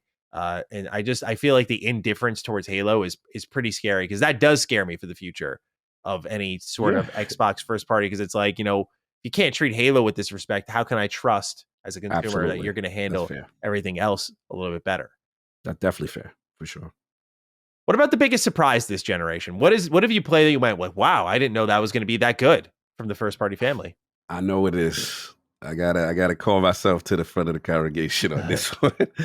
It was grounded. It was grounded, man. I came in very upset with the Black Rock. I was selfish. I'm like, they're gonna ruin. They haven't made a bad game streak. What the hell is this Honey I Shrunk the Kids nonsense? Who is this for? Why does anybody want this? I saw that trailer. I was like, and I'll never forget when we got access to it early or finally got a chance to play it. And what charm this game had. Mm-hmm. And just from the as a person who hates, like I hate survival crafting building games. Do not like them. So I came in ready to hate. Like just I'm gonna have to put rocks and twigs together and gotta find 6 rocks and I hate games like that. I'm gonna be real with you. I'm not that dude. I'm with you. I've completely when it was new, it was cool, but like now that every game has some type of feature like that and so many of them, I'm right there with you. Like don't get me wrong, my Ark survival dudes, I know that's what y'all do. I shout out rest in peace, my man Dizzy. That they used to do this, they building dinosaur camps and all that. I'm like, God bless, I don't want to do any of that. So when I did Grounded, and Grounded was like, look, Cog, you're going to go to this little machine. We're going to give you this beautiful UI. Then we're going to give you that little robot. I forgot the name of the thing, right? Where it gives you the ingredients. And I'm like, okay, this is very hand-holdy for a guy like me. Then you throw the co-op aspect. Then it was something about these kids being small and these bugs being damn near terrifying. And I'm like, the night and the day cycle. All right, what's over there? And just you seeing yourself in this world, and I'm just like, and I'm making my little armor, and then I have my little pouch for the water, and I'm collecting dewdrops, and I'm like, I'm getting into this. Then the music was good. It was just intriguing. It really hit me when I got to the top of the backyard, and I'm swinging down the thing. Oh my! I'm like, this is dope. It really is. And let me shout them out because as a person who loves cooperative games, one of the biggest frustrations is playing with the homies, but you got that, it's a 4-player joint. But you got that one dude who's unreliable. Yo, what's up? We're going to do it on Thursday, right? 8 o'clock, right? And he not there. They got it where, boom, you save the state, but you could continue it. Single player, you can play with just the 3. How about that? Such a good feature. Bro, Obsidian changed the game so much that now Undead Labs like, hey, how did you do that? That tech that y'all did, we want that for us. I have so much respect for Obsidian because that's when they show me, Cog, you sleeping. We could do anything. We could do, you know what I'm saying, that Western RPG that you like. We could do this little side project. That game, I have to admit, man, I was definitely guilty of clowning it, but I remember other people clowning it, and then they played it and was like, nah.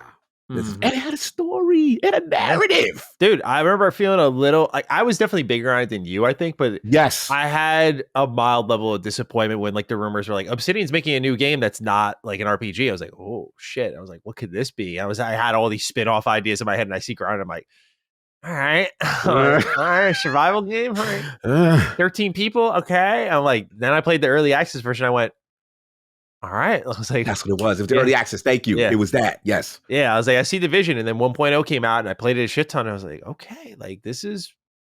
I mean, granted, it was a barren year. We were taking all we could get, but it's aged well for both of us. Where we're like, we look back on that fondly. I would still fire it up to this day. Like, I think Grounded's a great pick. Yeah, big surprise. Yeah, salute to them. Yeah.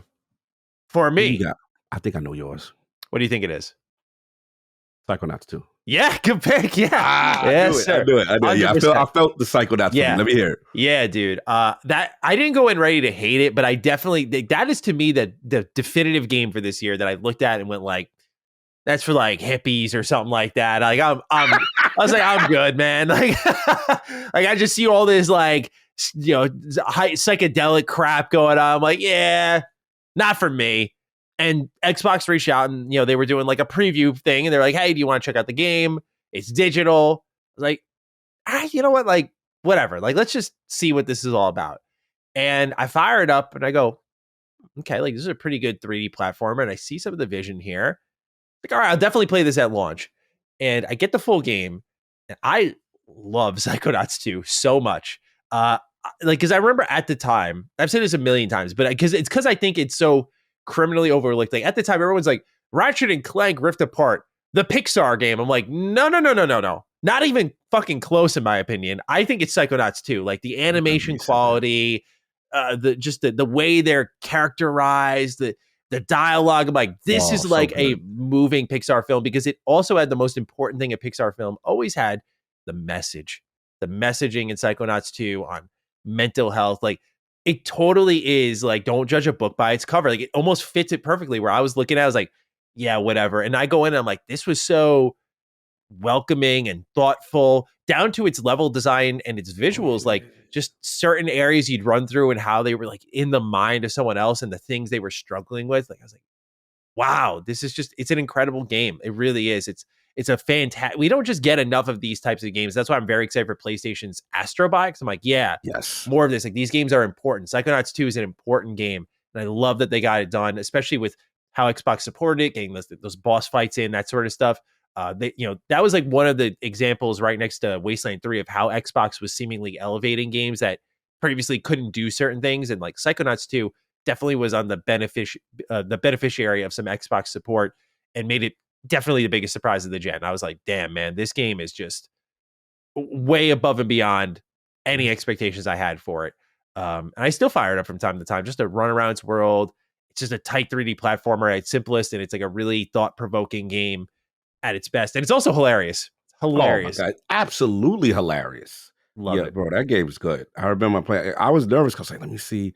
And I remember speaking to you. We were speaking behind the scenes. I'm like, all right, so what's the vibe? Because this is right around the time Ratchet and Clank, the Rift Apart did come out. And I was like, how's it looking? And you were like, I'm telling you, like, this is it right here. People are sleeping. I'm like, it's like that. Yeah. And you're like, yep. And I fired. I'm like, yeah, they did. The writing is so well. Yeah. And like you said, the mental health play, it's an ingenious game. That's what got me mad, because it's like, I know what Double Fine can do, and I'm just like, bro, what is the next joint y'all cooking? I know. I feel like every show that comes around, I'm like, they got to announce something, right? And they don't. And I feel like they teased it at, what was it, the top of this year or last year? Just feels like they're due at this point. They do. Yeah. And that I'm glad you mentioned it, because people forget. I'm looking at my spreadsheet right now, 2021. That was 2021. Psychonauts, Forza Horizon 5, Flight Simulator, Halo Infinite, to end the year, regardless of how we feel. That's an amazing. And they won Metacritic Publisher of the Year. They were cooking on all cylinders. And we thought, okay, they're in pocket. This is how it's going to be. And then we got try. It is what it is. But I do want to shout out one on your list, even though it's technically pseudo, not first party, but you did put it there. As Dusk Falls was a sleeper for me. I threw that in there, I think, because it was Xbox Game Publishing. I was like, yes, it was Game Publishing at the time. Yeah, I love that game. Awesome. I came into that game like, let me see about these Grand Theft Auto still images. I don't know. Let me see. And then I was like, yo, compelling story. Great co-op. Great. I made one of the funnest things I've ever did. Thoughts I had. It's one of our highest performing videos is when I said, Addict, please do me this favor.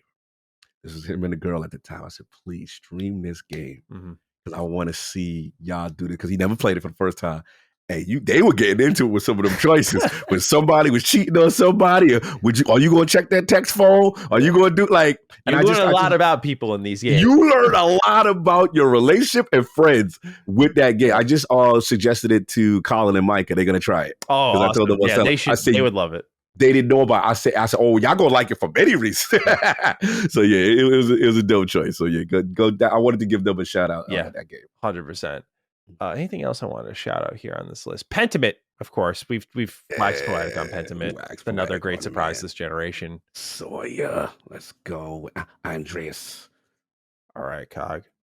Well, that's what we have so far. What about what's coming up?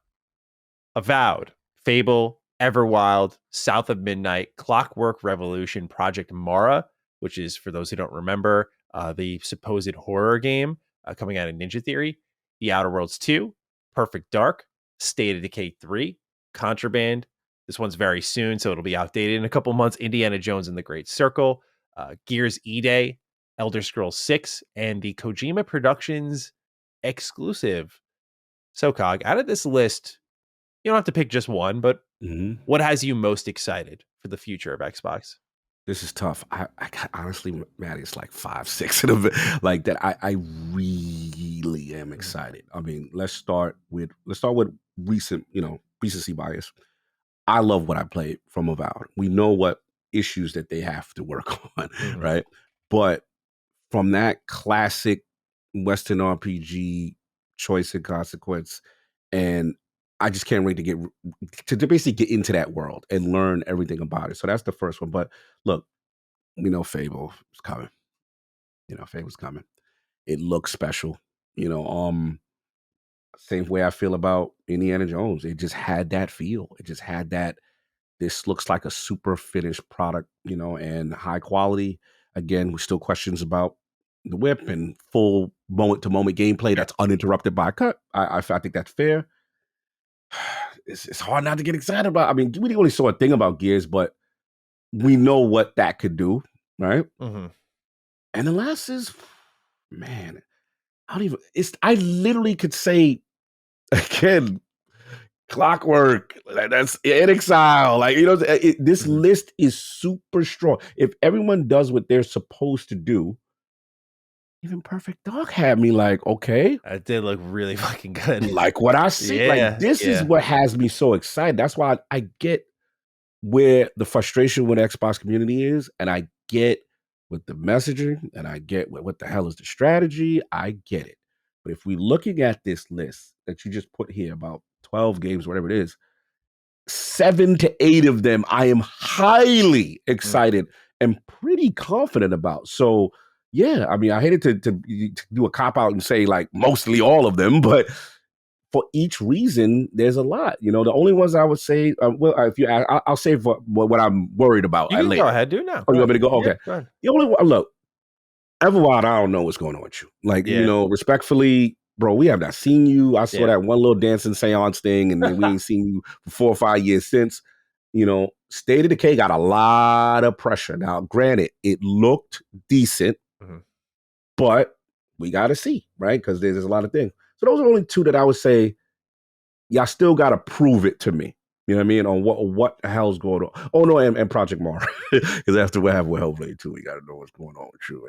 And, I feel like the Hellblade 2 tech for Project Mara would be more effective there, as in, like, I could get down with a gameplay-free horror experience from Ninja Theory, and at least on paper, and see how that goes. Like, I'm more game for that than kind of how I felt they handled Hellblade 2. But to your point, bro, like, I didn't even mention, like, it's so many games. Outer Worlds 2. I mean, I'm casually not even mentioning that. And so again, I know I'm taking up all the answers here. Oh, no, you're not taking up any. It really, that's what excites me. Like, I care about the games, and all these games that I've seen for this point, unless there's some traumatic fall off a cliff and some stuff that we learn later about these games, these all look impressive. But what about you? Where are you at with, out of this list, your most anticipated? Yeah, it's tough because each has like a little asterisk, like, here's why it has so much pressure on it, right? Some are more obvious than others. I look at something like Clockwork Revolution, in Exile. Man, did they deliver on Wasteland 3. Some of the most choice-rich gameplay you can experience. It's incredible. how spiderwebby that game is. Like I know Larian gets a lot of the props for what they do, but I think NXile is neck and neck with them. Like I encourage people to play Wasteland 3. But a lot of that was built off like prior Wasteland tech. Now, Clockwork, they're trying to do that same number crunchy level of choice that's visually represented, but it's like a first person shooter. Like it's a whole, like I think they can stand up to the task. They've been prototyping and working on this thing since what, like 1920? Like they've been working on it for a while.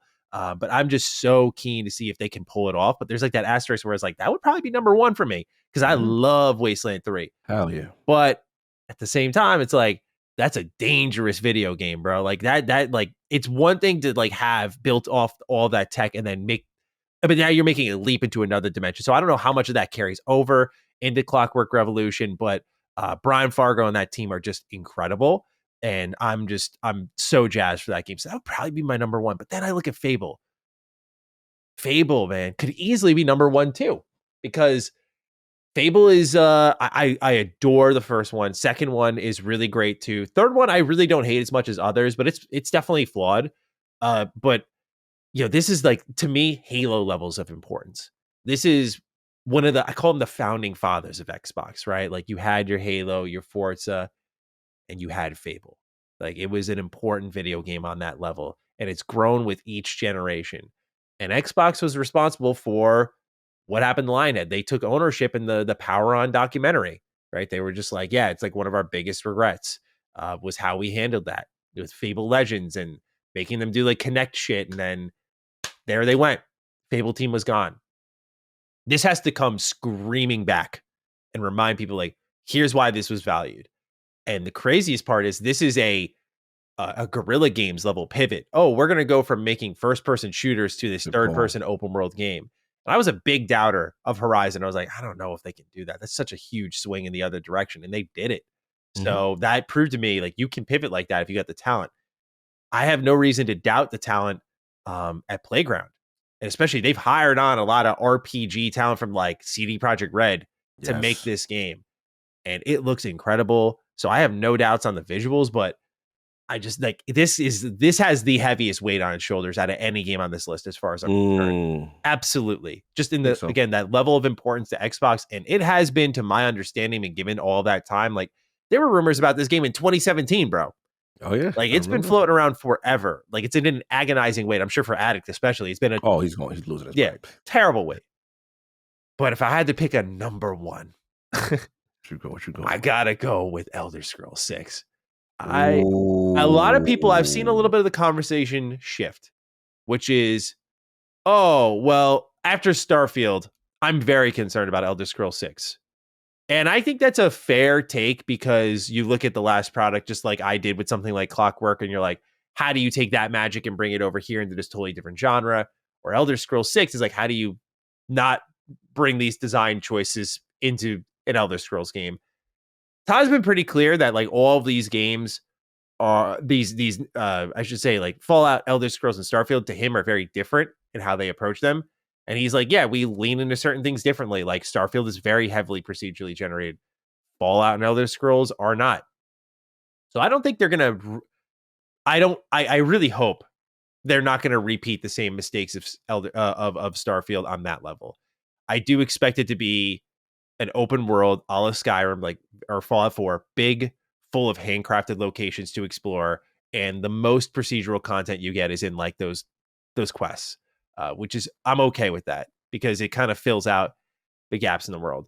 But look, even as someone who like adores their games and found Starfield to be, I would call it a speed bump where like I didn't just rock it out and go like, I love this game, it's incredible. I do have some problems with it, but hitting that speed bump, I'm still like, dude, I'm not going to sit here and act like the makers of Skyrim are not going to approach this thing like it is their baby and try their hardest to make ES6 as good as it can be. Especially because to me, the main thing there has been a business need for Bethesda to do this for a while when they were independent. Like there was every reason in the book for them to be like, do Elder Scrolls 6. Do it now. We're losing money. We're doing this live service shit. No one cares. And they held out for so long because there is some sort of vision for what needs to be included in ES6 on a technical level that they could not achieve for 2 generations. And that excites me. Because I'm like, whatever they're going to go for is going to be at least ambitious in some way for them. We'll see if it stacks up to the rest of the industry. But I until I lay eyes on it, I am not going to be a doubter in ES6. That is absolutely, I look at that game on this list and I'm like, that is going to be a surreal fucking day when that drops, because everyone was in a different part of their life when Elder Scrolls 5 dropped. Mm-hmm. And not only that, Elder Scrolls 5 is the reason I'm here today. Like, there's the reason I started my whole content creation journey. So there's a personal level to it. There's a level of hype to it. Like, there's a lot that goes into Elder Scrolls 6 for me where I'm like, yo, like, I don't care if it's exclusive or not. It's on a KOTOR level. Like, that game just needs to exist for me. Okay? I don't care where it goes. Just let it exist. So yeah, ES6 for me is my most anticipated game. Yeah, that I mean, wait, you can't even say any more than that, right? Yeah. Like, come on, right? Exactly. You know what? I always forget about it, to be honest. Like, I always forget in the sense of like, yeah, that's in the tuck, right? They still working on that. And to your point, like, it's, I don't want to say anything is safe, but there's just certain things in life where it's just like, you know, when they come through, you know what I'm saying? Like, when they say, hey, we're coming out and this is it, get ready, you know, and it's just grounded in that reality that we've all fallen in love with that style, where pretty much so many developers have gone and said, I think it was Gene Park said it, and you know, they looked at, you know, these games and like a Skyrim, stuff like that. A lot of these things for inspiration, a lot of developers have base games on it. You know, it's been a template for that. So to see the next evolution of that, and again, I'm with you there. I have no fear of any procedural generated situation like a Starfield. This is grounded in the world of Tamriel. We are going to get back to the meat and potatoes of what they do. Yeah. This is what put them on the map. So yeah, you can't really butcher this too much. Now, just we want to see where you take it though to the next level. Right? We want to see and from a tech standpoint, I do, or I should say from a fidelity standpoint, I should say, you know, I want to see another level to the creation engine and where that goes, what else they do with it and stuff like that. So yeah, of course, I always forget about it because that's like the bazooka in the tuck. Yeah. But you do know it takes so long for that bazooka to reload. Right. So we know it's going to be a while. So there's a part of me that's like, well, maybe they saved that for the start of next generation to really put their foot down. Right. You know, probably. Right. And say, hey, how about you save it for this tech that we've got going on here? Yeah. And you don't have to be, with constrained in any way. 100%. Like, I anticipate this to have, like, instead of building out a settlement, like, I think Elder Scrolls 6 is going to have city building instead of like the little skirmishes you see in Skyrim. I think Elder Scrolls 6 is going to have full on wars. Like, I think there's going to be, if I know Bethesda game studios, there's just certain teams. I was talking to a friend about it, same friend as earlier. There's certain teams that, you know, and I feel like you're just in their fucking heads. And I just feel like I'm in their fucking heads on like what they want to do with Elder Scrolls 6. Like, I could just see the vision now of Hammerfell, the conflicts, boat building, just taking the ship tech from Starfield and being able to build your own boats, go to war. And that, like, I think the sky is the limit for what they can do with ES6. And I think there's a reason why they waited so long. Because, you know, the reality is, to evolve past Skyrim is tough. I know some people will be like, what? But I mean, you look at Fallout 4. Fallout 4 was effectively just reusing what Skyrim did, but putting a gun in your hand. Not to trivialize it, but it's kind of what happened there. And a lot of people were kind of like, on it. So I think Elder Scrolls 6 does demand a big evolution from Skyrim. And the fact that, you mentioned they might launch on the next system. I don't even say might. They probably will. Is crazy that we'll go 3 generations without a new Elder Scrolls game in a mainline entry. So yeah, like, I'm super pumped for it still.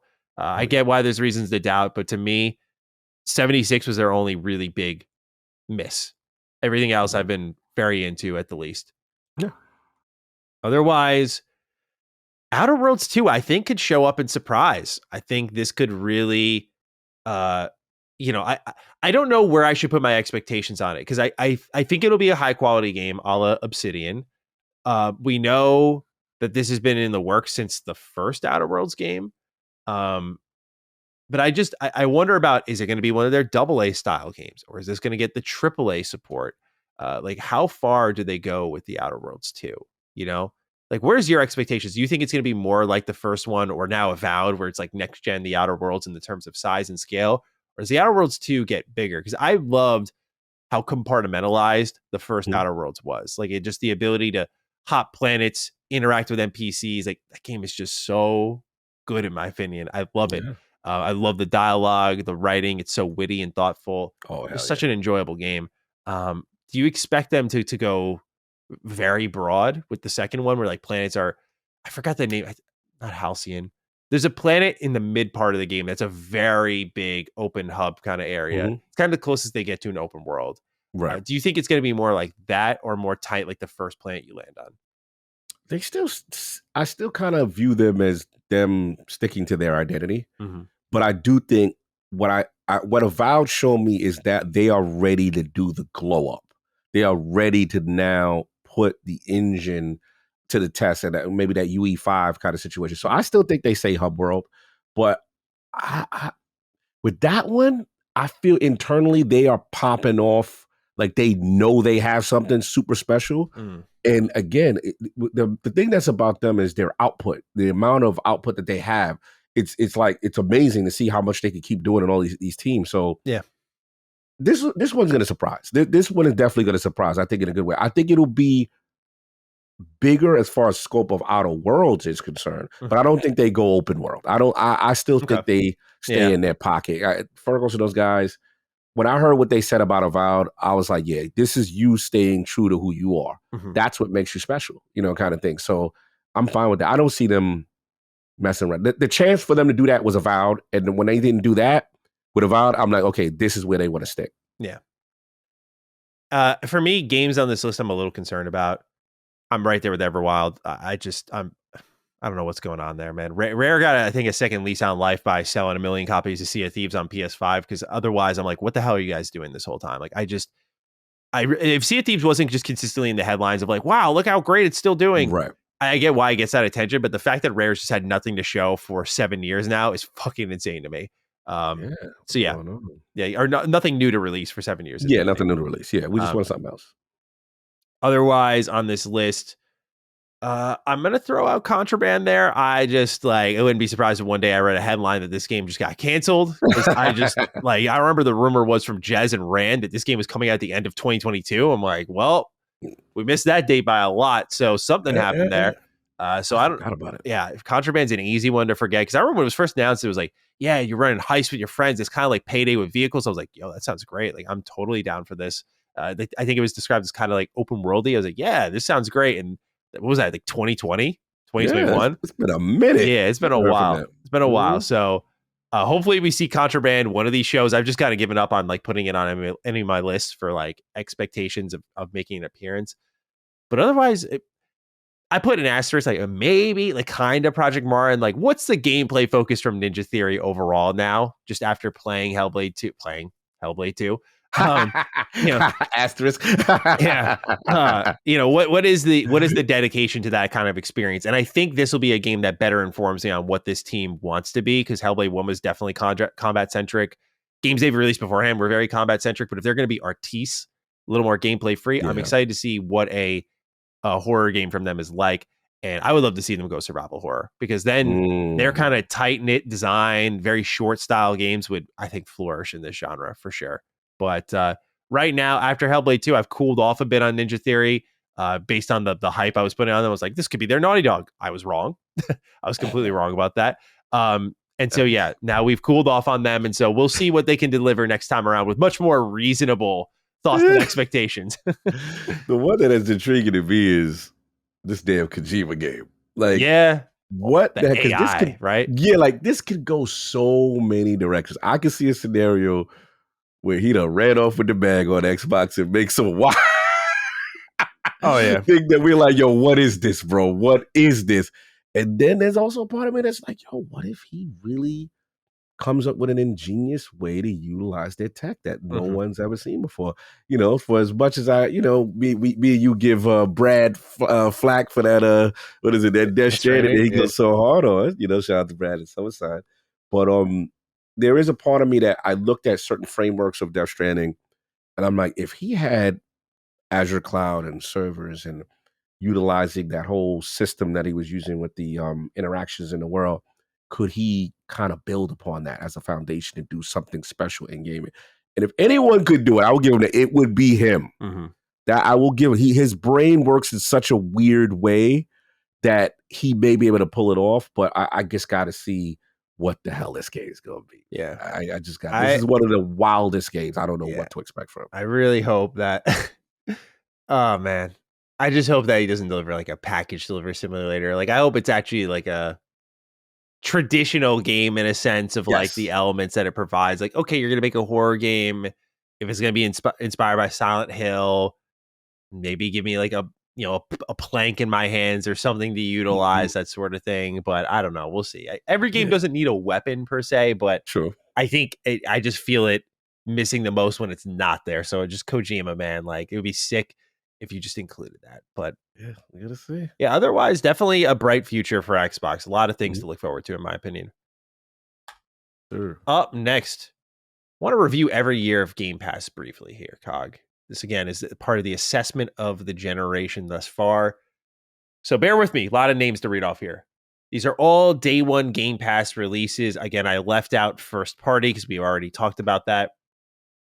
2021 had Cyber Shadow, The Medium, Wreckfest, Project Winter, Genesis Noir, Undertale, Octopath Traveler, MLB The Show 21, Outriders, Dark Alliance, Chris Tales, The Ascent, Lemnis Gate, Dodgeball Academia, Hades, 12 Minutes, Origami, Sable, Astria Ascending, Unsighted, Back for Blood, Echo Generation, Moonglow Bay, and the ill-named Vagunk.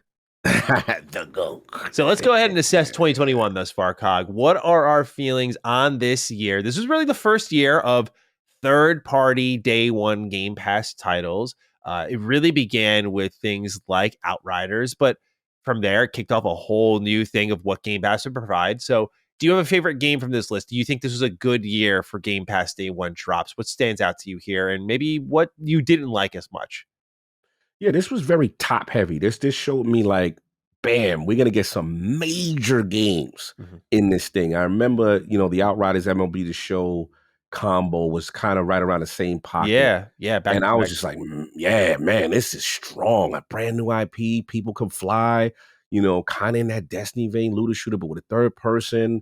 Obviously, I talked to Colin about it. We were big fans of it. Didn't take itself seriously, and it was an addictive thing. Oh yeah, I love the game. And then, MLB The Show, right? Finally cracking this weird puzzle of getting the simulation baseball game and then a PlayStation, studio game being on Xbox and Game Pass was just surreal. So but I will say Hades was huge. Hades was huge. That was the wave. And to get that, I thought was cool. Smart, yeah. Now, as far as the ones that didn't hit, unfortunately, man, the Medium has so much hype coming into it. I know. I was so disappointed by that game. So disappointed by that game. I was just like, Octopath gets a shot though. Octopath gets a shot. That was a big one. Yeah. I remember that. Yeah. And even though you hated it.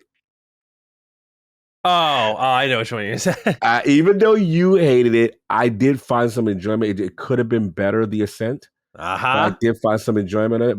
Another enjoyment. You hear that, everyone? I found some enjoyment. I like the game. It just had flaws. There's no doubt. It wasn't that brings me back. I was so excited for The Ascent, bro. Bro, you were pumped for that game. I remember. Oh my God. It did let down to the high, lofty expectations and then kind of fell into a 7/6 rating. And the one that hurt me a little bit more was that, not that it was bad, it was just, I think me and Ben did I know. Ultimate. 12 minutes, man. That was such a hyped game. Bro, that game was super hyped. I was like, this is a huge get. And I like what they attempted to do, but it just didn't land all the way. And he started to see some of the flaws. I remember thinking that was going to be such a home run back then. Yeah, we were so convinced. Yeah, it's such a novel concept. But those are the ones for me. Obviously, there's a lot of games in this list, but those are the ones that kind of stand out as the highs, the lows, stuff like that. But overall, I felt like very top-heavy, kind of blockbuster kind of stuff. And then, some mixed misses here. So, but yeah, decent. I got to talk about Back for Blood. That was another one. I thought that was the one you were going to bring up at first. Like, I thought they had, they going to have Left 4 Dead, the spiritual successor, and it fizzled quick. Yeah.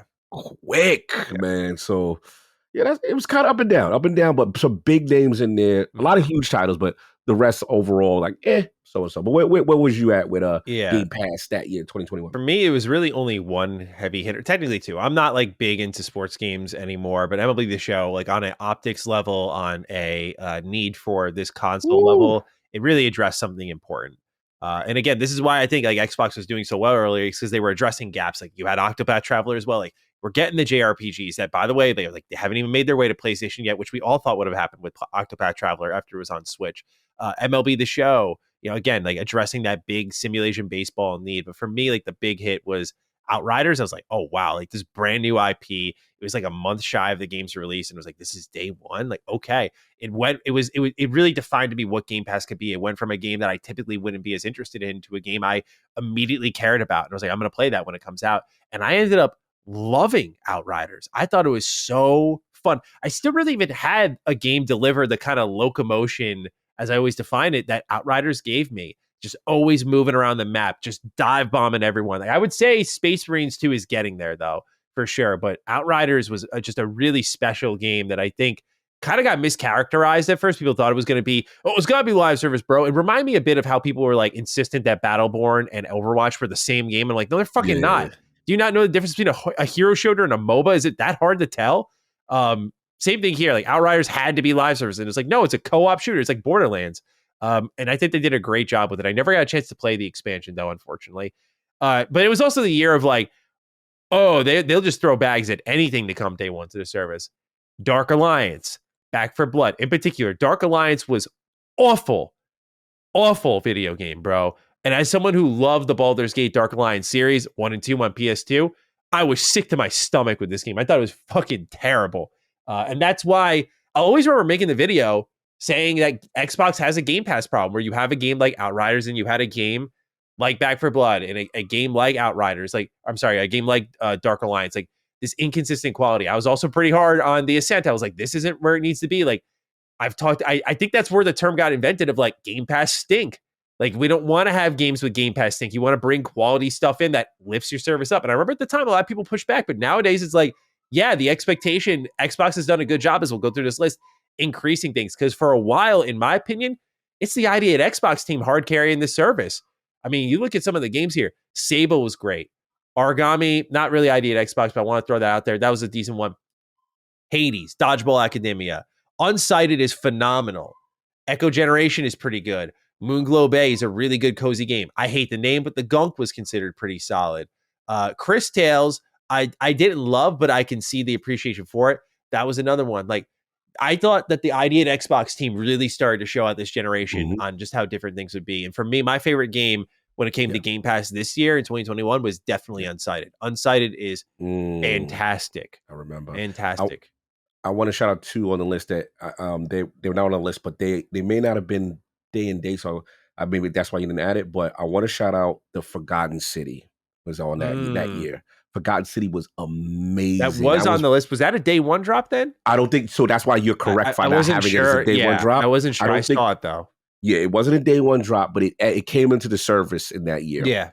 And that game blew me away. That was a treasure of a game. I remember being like, I was blown away how well they did the concept. Like, to me, that was what 12 minutes was supposed to be like this is how you do it. And I believe it was based on a Skyrim engine. Yeah, it was a Skyrim mod. Yeah, Skyrim mod. Another game, again, not day one, but I want to give him some honorable mention. It was a UK game. It was a small indie joint. It's called Last Stop. And Last Stop, I played that game. I was blown away. Little UK indie third person, 3 unique narratives going on, come together with a cohesive story. I like where they went with that game. Very cool. We move on to 2022. The Anacrusis, Nobody Saves the World, Paparazzi, Windjammers 2, Rainbow Six Extraction, Crossfire X, Total War Warhammer 3, Shredders, MLB The Show 22, Weird West, Midnight Fight Express, Scorn, A Plague Tale Requiem, Eden Chronicle Rising, Crusader Kings 3, Trek to Yomi, Loot River, Signalis, Slime Rancher 2, Sniper Elite 5, and Somerville. I think, generally speaking, lower quality year, in my opinion, but curious what you think of this list. Anything stand out to you? 2022 was the year of the no first party. stuff, right? So we were in that year of, okay, we're dealing with Grounded, we're dealing with Pendament, you know what I'm saying, kind of thing. Look, this was a very strange year. For me, I had joints for me, but I could see how someone could say, like, nah, this was probably like their weak joint. Come on, nobody say the world, bro. Like that was crazy. Gem of an indie. I want to shout out again one that I liked. I know you didn't like it, but Trek to Yomi, I really liked that game. I had a fun time with that game. Yes, I loved it. And I did Chronicle Rising, I believe was in that year too. Yeah. I had that in there. Vampire Survivors, I believe, was that year. Oh, yeah, well. I left that out. Yeah. What type of host is this? Yeah, I didn't know. I swear, but I don't regret that at all. But okay, so for me, again, first party week. But for me, I had Naraka Blade Point this year. I had Chorus this year. We had Shredder's Revenge that year. Oh, did I leave that out? Apologies. Yeah, bro. No, you good. I'm gonna hook you up. Yeah, fill me in here. Shredder's Revenge. Shredder's Revenge was this year. Chorus was this year. Naraka Blade Point was this year. I believe so. Now I guess we can or can't. No, we're not going to count because we already talked to Asda for. Power Wash Simulator was this year. All right, thank you. Death Stranding was this year. It was. I know it was PC. Hey, all right, fair enough. I'm getting included. I'm just telling you, Cog was cooking. Chivalry 2 was this year. Okay. Midnight Fight Express. I liked it. That was my poor man seafood. We didn't get seafood, but I got Midnight Express. So I was eating. Is there anything else I missed then? Holy crap. Yeah, I got that because remember I added the Cog spreadsheet. On our list, yeah, because I went to a couple of websites. I was like, this seems light. Okay, yeah, please continue. Yeah, that of course, Plague Tale Requiem. Yeah. God, the GOAT of the list, arguably, was this year. Somerville for me, it was flawed at least, but I love that guy. To this day, I would love to do a spoiler cast with somebody on that game. I would love to talk about that. High on Life was this year. Oh my God, I'm an awful host. 2022. I was High on Life. You good.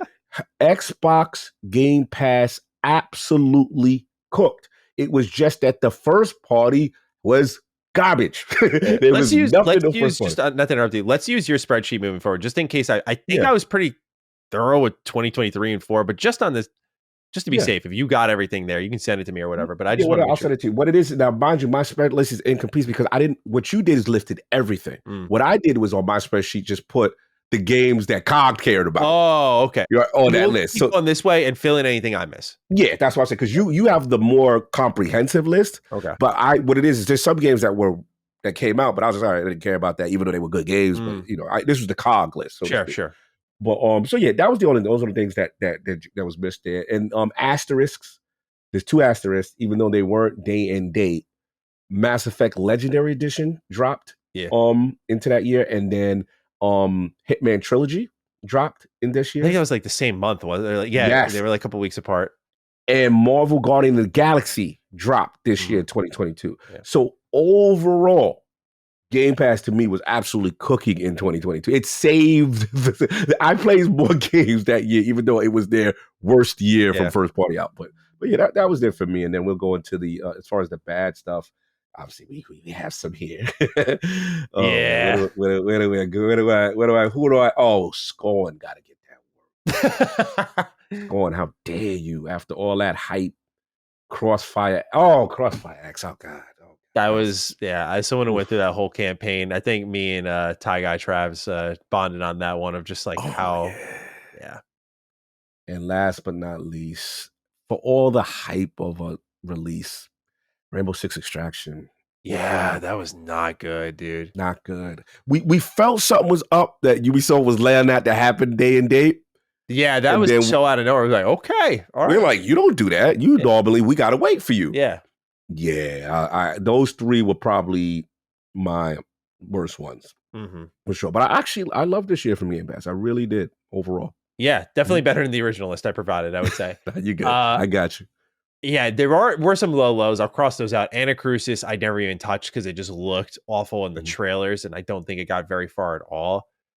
Paparazzi was what I was excited for. Remember that? Like I was really excited. You went hard for Paparazzi. I was like, oh, Pokemon Snap, but it's with real dogs. And I remember Laylee and I firing it up. Like I went over her house when she lived in her condo at the time, and we played it. We were both like, this sucks, man. Like this just like, how do you like? Why does this run so bad? Like, why does it not look that good? It just, yeah, Paparazzi definitely fell on its face a little bit, in my opinion. Rainbow Six Extraction was really just like a reskin, was not good. Crossfire X has got to be the worst first-person shooter I played in a maybe ever. Yeah, like not good at all, unacceptable. And to know Remedy had some level of hand in that, I'm like, what happened here, dude? Yeah, I remember laying into that fucking game. That I thought that game was terrible. Scorn, definitely out of everything that disappointed this year, was at the top of like, it was almost great. It was really, to me, like a lot of the tech issues and how it just didn't embrace, like, it wasn't a combat game and it tried to do combat and it was terrible. It was terrible because of that. And you were inserting shit into other shit. And I'm like, all right, I know this is all HR Geiger inspired, but this is not how I want to do combat. Come on now. But yeah, it was just, the lows were very low in 2022, but they definitely had high highs. Sniper Elite 5, I think, is continuously overlooked. I had such a good time in co-op with that. I love me some Sniper Elite, and that was a really good time playing that through with a buddy, especially because I've talked about it before, but the introduction to the Sniper Jaegers, such a game changer. Like Invaders in a Souls game, but now it's in a fucking Sniper Elite game, and you're counter-sniping in the middle of a mission. It's such a cool feature. It definitely puts you on your toes. Signalis, amazing survival horror game, PS2 or PS1 gen kind of inspiration. Absolutely phenomenal game, though. Definitely, if you love a little Silent Hill in your life, go play Signalis. Just incredible video game. What else do we have here? Weird West, I do got to throw in the disappointment bin. I thought Weird West was when it was, Rafael Colantonio and his team, and he's like, yeah, we're doing immersive sim. And it was isometric. I was like, okay, I kind of see the vision here. This is going to be a little bit like Divinity. But the interaction, the sim elements were so thin and bare bones. I was very disappointed by that game because the world was cool. The characters were interesting, but I could not hang with this game. I dropped it. I forgot how long I took to drop it, but I want to say if it's as long as I thought, I want to say I gave it like 10 hours. But yeah, I think that game could have been way better. I haven't checked out the definitive edition though. But game of the year, Shredder's Revenge. Yeah, man. Like that is just I remember calling that one too, which was like part of like the icing on the cake. I was like, what? They announced 6-player co-op. I was like, this gotta be going to the Game Pass. Yes, sir. So that was really cool. But yeah, that game ruled. I remember it coming out like on or around my birthday and downloading it on my Switch because I was going away with my fiance for a little bit, and just how much fun I had with it and any downtime I got. Like it's such a core Xbox memory for me. Really, it is. Like I was like, damn. Like I remember just like the excitement around that game, that announcement when it came out, the timing of it all. Like everything's a little better around your birthday. I was like winding down from some summer showcase coverage, and I was just catching Z's and playing Ninja Turtles. What a great time. Yeah, that's all I got to say about 2022. You wasn't power washing? You wasn't vampire? Oh, wait. I'm sorry. No, actually, Power Wash is great. Right. High on Life, I want to love High on Life so much more. It's a hilarious game, but I'm not crazy about High on Life on a gameplay front. I think it could have been much better. I haven't played Chivalry 2. That's a big regret of mine. I know you love it. I know. That's a big regret. You love that game. I know. It's such a Matty game. 100%. But I got a shout. This is my game of the year. What am I doing? Plague Tale Requiem. Bro. Yeah.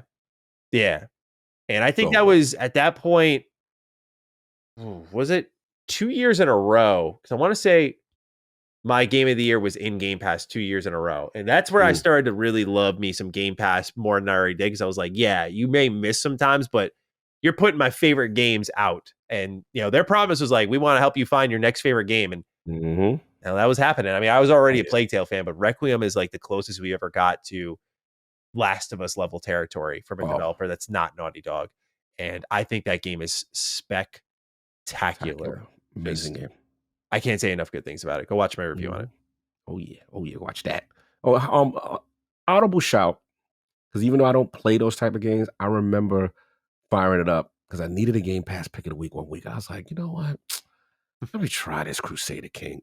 Yeah. I actually had to go. I have to shout Crusader Kings 3 as a person that genuinely doesn't gravitate towards that genre. That game was a pleasant surprise. And also, very high shout out to Chorus. For my space, dog fighting dudes with a nice little storyline, Chorus did not get enough love, man. They just got buried in the sauce. And that was a great Game Pass. I really like that game. Right on. 2023, got a lot to talk about here. Persona 3 and 4 got ported over. I think Persona 5 also came out this year. Monster Hunter Rise, GoldenEye 007, Atomic Heart, Wolong Fallen Dynasty, Valheim came to consoles, MLB The Show 23, Everspace 2, Cassette Beasts, The Last Case of Benedict Fox, Ravenlock, Planet of Lana, The Big Con, Exoprimal, Vemba, Texas Chainsaw Massacre, Sea of Stars, Lies of P, Party Animals, Payday 3, Cocoon, Warhammer 40k Darktide, Like a Dragon, The Man Who Erased His Name, Jusant, and Persona 5 Tactica.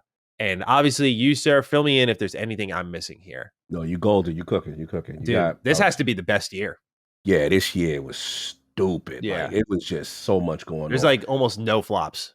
Yeah, like this was, they were on fire. So for me, obviously, Persona, we getting it, the 3-4, the Tactica. Yeah.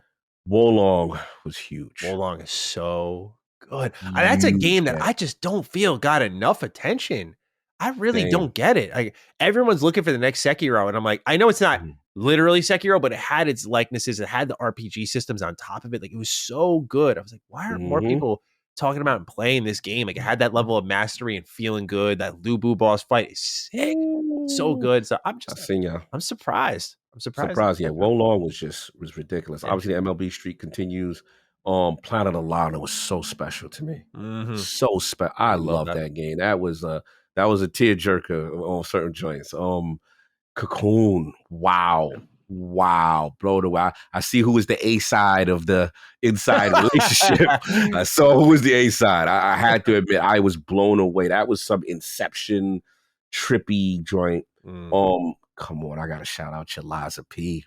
Yeah, gotta shout out your Liza P. That was just, I was like, yo, this is how you do it. This, if you want to get me to at least try, I'm like a Souls game with a proper story, with the story of Pinocchio, and then just the polish was really cool. I really enjoyed that. Sea of Stars, JRPG goodness with that. Yeah.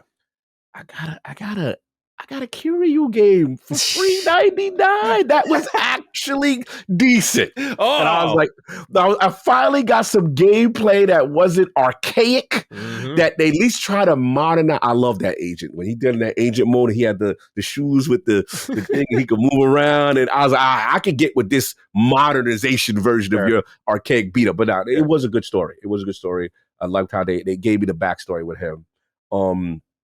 Let me see, am I forgetting? I think, yeah, you got most of the ones that resonated with me the most.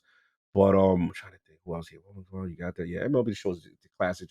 Oh, disappointment. Yeah, I got Case of Benedict Fox. I wanted you to be great, but it didn't hit. It didn't hit for me. And surprising, Exoprimal was okay. It was better than what I thought it was going to be, but it died off quick. It kind of died off. It got like a week out of me. It got like a week. And another one that, even though I thought it was a good get and I liked the premise, but again kind of died off, was Party Animals. I thought that was going to do, you know what I'm saying, more. I thought that was going to be a big. Oh no, Payday 3. Yeah, that was the one I was eyeing down the whole time. I was like, that was the biggest flop of the year for me. That was super flop. When I see people going back to Payday 2, I was like, yeah. So yeah, but overall, super strong year for Game Pass, in my opinion. Yeah, you already called out the big flop to me. I haven't played Last Case of Benedict Fox. I will say Ravenlock reviewed a lot softer than I thought it would, and so I did get a review code for it, but I remember at the time I just didn't have the availability to play it. And when I saw the scores come out and they were kind of middling, I was like, damn, man, like, so I don't know if it's really great or not, but that was one I was hoping would be truly great, and it didn't seem to hit that mark. But yeah, Payday 3 especially, like, just firing up and just feeling how like devoid of content it was compared to Payday 2. Man, just a bummer. But otherwise, yeah, what a year. Because this isn't even including first party with Starfield, Hi-Fi Rush. Like, just an incredible year for Game Pass. Truly, again, like, this is the momentum swing we're trying to identify here with Xbox, of like up and down we go. Like 2021, high, 2, low. 23, it's like, here we go. Starfield, this is the year. Here's all these Game Pass games. Like, we were popping off in 23. One of the best years of gaming, of course, as we all Yeah, know. bro. Ghostwire dropped that year too for me. Oh yeah, Ghostwire finally comes over now to Xbox, and I was Mhm. just blown away. I'm like, man, they Deathloop had that same year, right? yeah, I believe definitely. I believe that was that. Wait, no, maybe Deathloop was the year before. Let me check because I got it down to 22. No, Deathloop was the year before. It was Mm, 2022. It finally mm, came, but we had to wait one more year, and then we got got it. Ghostwire. Mm-hmm. Got it. Yeah, for me though, it's. I would also just while I'm on the note of potential disappointments, I did not like Atomic Heart. A lot of people do. I did not like this game though. I really thought it was so clunky and disjointed. It didn't feel good to play. I had a lot of problems with this game. Like a lot of people were like, "Well, it's ridiculous. Who cares?" But I'm like, I can't just hand wave like blatant design issues and gameplay problems and balancing just because it's supposed to be a kind of stupid fun romp. It's like, yeah, it can be that, but part of the fun of a stupid fun romp is that it works. I just didn't feel Atomic Heart when I played it and reviewed it worked at all. I was not a Mm-hmm. big fan, really. Uh, Yeah. I had to say though, a lot I loved this year, but to me, top of the list was Lies of P. Just Oh yeah, huge, work of art. huge, Work of art. I've talked about it so bro. much on this show, so I won't bore the audience. But yeah, Lies of P is still a must play for even non-Souls like fans. You know, Cog gave it a try, and that's all you need to hear, right? Like you already know I like these games, but Cog gave it a try and he enjoyed it. And I know it's not his space, so he's not going to really hang with it. But the fact that he got in and liked it is probably the biggest vote of confidence you can have for this game. Yeah. The visuals are fantastic. The world is so unique and inviting, so dark. It's just it was. I went from being like, okay, after Elden Ring, I'm good to playing that and going, this is my favorite. Like, I need more of this. Like, it's Mm. so good. Sea of Stars. You got to remember, this was in a single stretch. We got Lies of P, Sea of Stars, and Woo, Starfield. Like, incredible run for Game Pass there. incredible. Yeah. Sea of Go Stars was long another that great same one. year. Wolong, I already talked about how much I love that. Mm-hmm. And yeah, just I didn't get to play Like a Dragon yet because I'm gonna do my Yakuza pilgrimage, and I'll get to that. Cog's ahead of me on that. Obviously, getting a new Persona game in Game Pass, and knowing that in 2024, as we'll talk about, you had Persona 3 Reload, which I'm an idiot. It's not even on the list. You um, good? You good? that is one that like Mm-hmm. knowing you had a Persona game that year on Game Pass and the following year, super exciting. So yeah, I think 2023 they absolutely killed it. Killed it. And then I want to give a little honorable mention again for Space Combat guys. Everspace 2 was a high quality PC port that finally came over at launch to them. That was huge. And just saw it was a little charming little game. It was a charming. It was not for everybody, but it was a charming little climbing type joint with a unique thing. But like, overall, like you couldn't miss with 2023. Yeah, They had it all. And they, we they didn't really even did. really, most of you, I don't think me and you have brought even Monster Hunter dudes, and they had Monster Hunter Rise in And the joint. You know Rise what I'm is saying? great. I played like 20 hours of Rise on my Switch. Yeah. Rise is really, honestly, I should go back and play Rise because it feels incredible. Like compared to any other Monster Hunter game, I liked World, but I put like 90 hours into it and I kind of moved on from it. But like, World is like a little slow because that's what Monster Hunter is. But Rise was like, oh, you want like quick, you want to get around and really get into the combat. Like I was addicted pretty quickly to Rise. And so I should go back to that. But yeah, that's another big one to just get that on consoles, get that on PC. Really good pick. All right, Cog. So we move into this year. Pal World, Persona 3 Reload, Go Mecha Ball. I did have Persona 3 Reload on this list. I'm doing a horrible job this show. You good, bro. Lightyear You good. Frontier, MLB The Show 24, Diablo 4, Harold Halibut, Eden Chronicle 100 Heroes, Octopath Traveler 2, Still Wakes the Deep, Neon White finally came to Xbox, Dungeons of Hinterberg, Flintlock Siege of Dawn, and Cog's beloved Kunitsugami, Path of the Goddess. And we'll talk about what's arriving later afterward. But Cog, what are we thinking of 2024 so far when it comes to Game Pass? Anything I'm missing here? No, I think you are good. I'm just gonna talk about the ones that resonated with me first. Power World, obviously. You know, as somebody that I was like, okay, what's the big hype?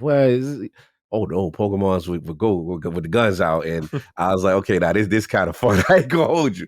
I was like, this is really cool. Obviously, let me see. Yeah, we got that.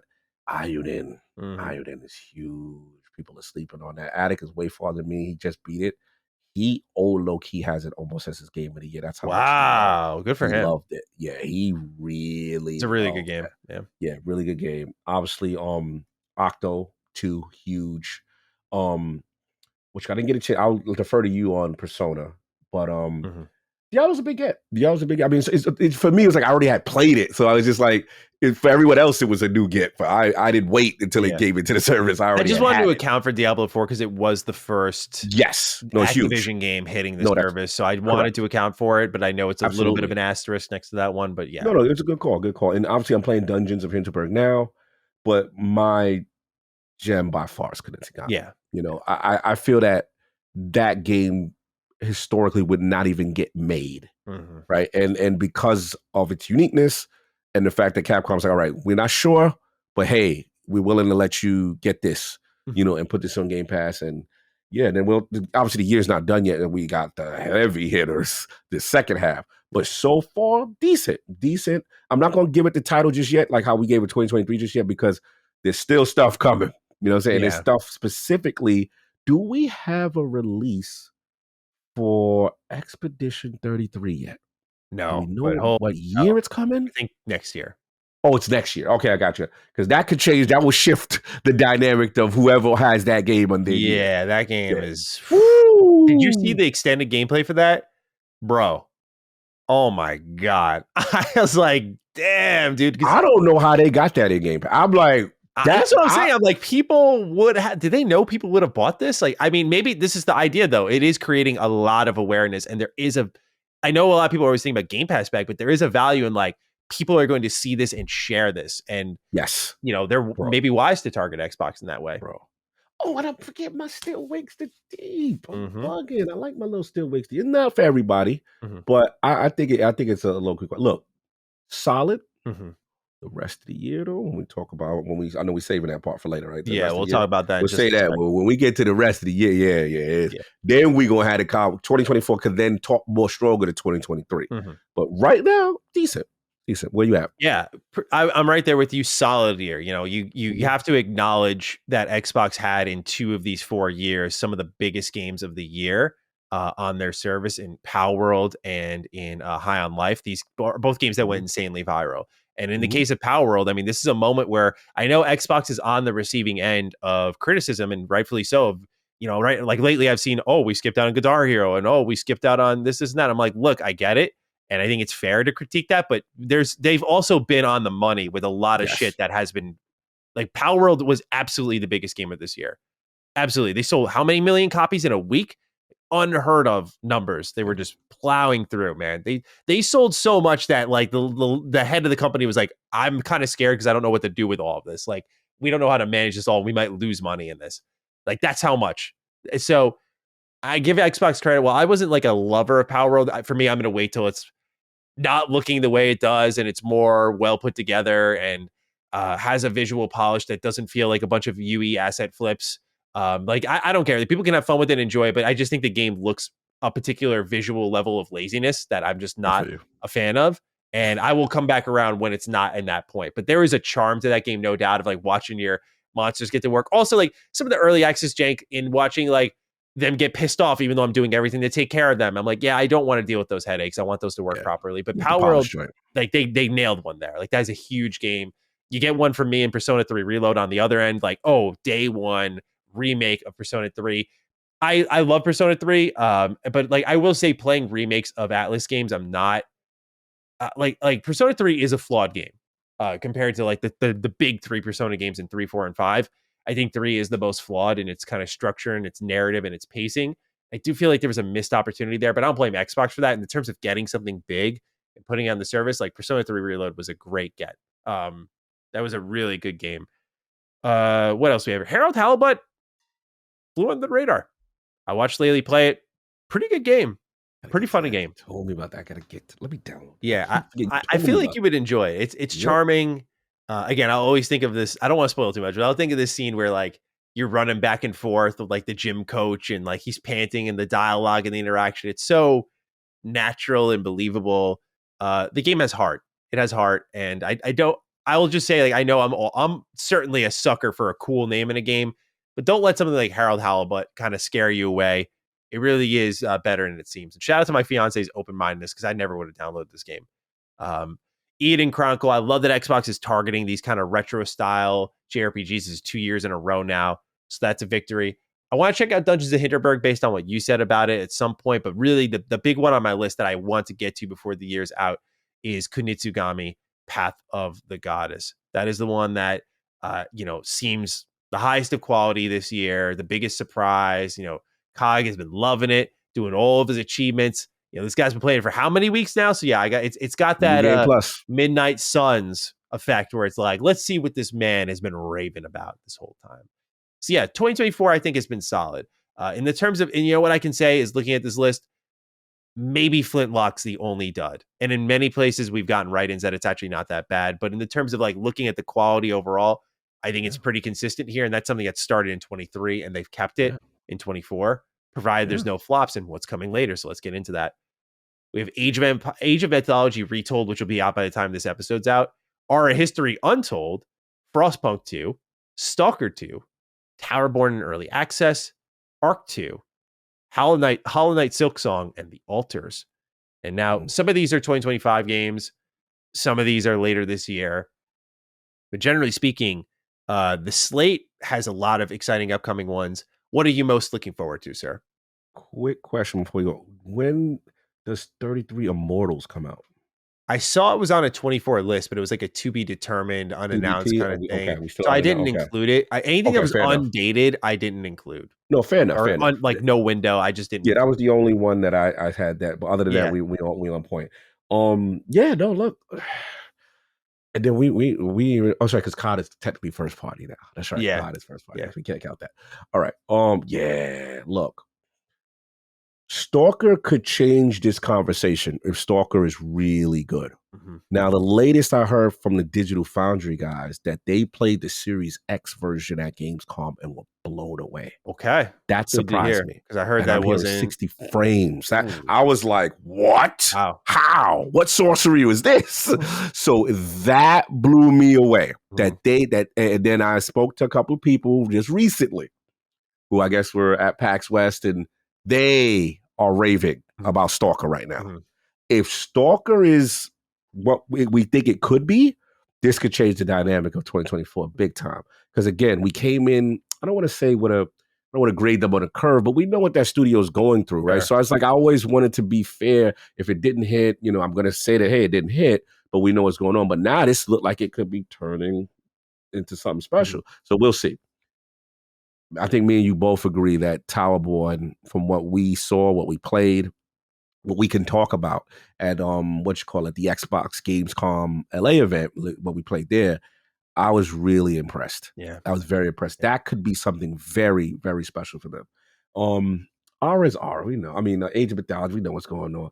Hollow Knight, if that actually drops, what I'm saying, I will believe it. I'll see it and believe it. But for me, the one that I'm very intrigued about is The Altars. Yeah. Yep. I am so gung-ho. It seems such a card game. I think there's a lot of potential here. We'll see how the rest of this year plays out. But I think if Stalker lands big, and even though I'm not an Arc guy, I know what Arc can do. If they hit it, Arc has a huge community. That was one of those ones that I remember during my Destiny 2 days at its height. Arc would be right there.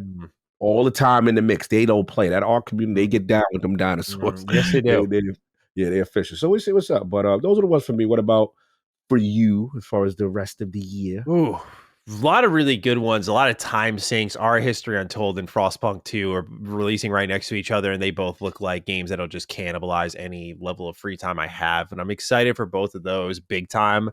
Towerborn was my game of the event when we went to LA together, and I thought that was really good stuff. But really, I think it's Stalker 2. I see a lot of fallout in that game, and I've heard a lot of great things about it, and I'm really rooting for this team too. So there's a personal stake in it. Part of art is persevering through your own struggles to release something with meaning and captivate an audience. And I think if anyone needs it most, it's the GSC Game World team. And so I'm hoping that they really smash one here with Stalker 2. And so I'm very excited for that one. But Hollow Knight I've not played and beat, so I can't say much on Silksong. And The Altars you really sold me on, but I thought that those trailers as well were really great. So I'm excited about that one. But yeah, for me, it's really a lot of twos here. Frostpunk 2, Stalker 2, and then Aura History Untold. Those are the main ones. Towerborn, I might hold off a bit on just because same thing I did with any game in early access. I got my taste. I did the same thing with Baldur's Gate 3. And it's like, all right, when you're ready to fully release, I'll come and play you. But I'm no guinea pig, is how I define it.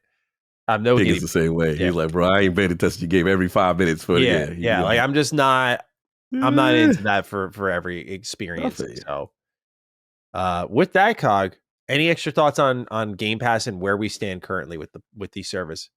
No, I love it, man. I mean, again, it's still by far, one of the de facto best deals in gaming. It really supplements, in my opinion, when they have the first party lulls, those years that they had it, the 2022s and, what have you. So it's just like, when you look at it objectively, again, for if you play only on this platform, then it's just like that to me is the de facto exclusive Yeah. when they have things in there that hit. And they've had some great years where they've had some stuff that really, I looked at it like, wow, that was a lot of games I played because of Game Pass kind of thing. Yeah. What would you say is your favorite year here? Because for me, it was 23. Woo. 23 is strong, man. 23 is strong. Honorable mention to 2022. I know we was about to throw it under the bus. I had to pump some life for the 2022. You had to resuscitate it. I was killing the brand there. But 2023 for sure. Yeah, I felt that was the stronger of the years. And definitely, I think they responded well to any criticism they faced in that. It's been an upward curve. I feel like each year got better than the last. I agree. So good job to Xbox on that. Yeah. So with that, we move on to more talking points here, topical conversation. Just real quick to wrap things up here. First question I have for you, Cog. Where could Xbox improve the most at this point? Whew, this could be anything, hardware, games, marketing, anything. It's just the problem still to me is, especially now where more reports are coming out about whether the certification process and why ports are missing and so on and so forth. And I know major gaps have been filled, but it's not good to see that kind of publicity towards your platform. It's just not. It's just, whether it's an MT framework issue or whether it's hey, the new thing I'm hearing is communication. We're not hearing back from Xbox's team, and we had to make this decision to now not put on your platform, regardless of how small the game is. At the end of the day, these developers are going to make the decision that's best for them. And if they're going to go with someone with a higher install base, I get it. But don't ever make it. I don't want to hear about, we haven't heard back from you for 2 months. That's a problem. I don't know what world we live in, and I hope that this is not a result of now that acquisition season is over, and now are you getting to Hollywood to now deal out, like you don't want to deal out Game Pass bags. That's fine. But are we now kind of regressing with ID at Xbox? Are we regressing with not responding to developers wanting to be on your platform? Because look, make no mistake, a developer wants to be on your platform. You want to get the most sales you can, especially if you're going to put the work in the port. So I don't know what's going on with that. I know what really disheartened me today is I don't know if you saw that Italian game. Oh, bro, it's going viral. I'll send you the link. That remember the one that I told you that was really, we were talking about games with different cultures and how I get excited about that. And there was this Italian Souls-like game. And I was like, man, this joint looks really cool. I'm feeling it. And they just put out a statement. I'm gonna send you the link right now. I'm just like, yo, what is going on here? In Otora, the last song. Oh, I've heard of it. I've heard the name. Yeah. Yeah. And they are saying, hold on, I'm gonna send you the joint, send you the link right now. They are saying that because people are like, oh, Series S. There it is. Series S is gonna be the problem. That's why they're not bringing it. And they replied. If you look at I sent you the string, part of the string when they replied, but if you go up on the string, they let you know that they're not bringing it they're skipping Xbox right now. And they said that communication with Xbox, the game works fine on Series S and X, but we cannot go through the submission process, and they can take even 2 months to reply to us. What? We really want to release the game on Xbox ASAP, but with the lack of communication on their side, it is a hard task indeed. What? How? How is that happening?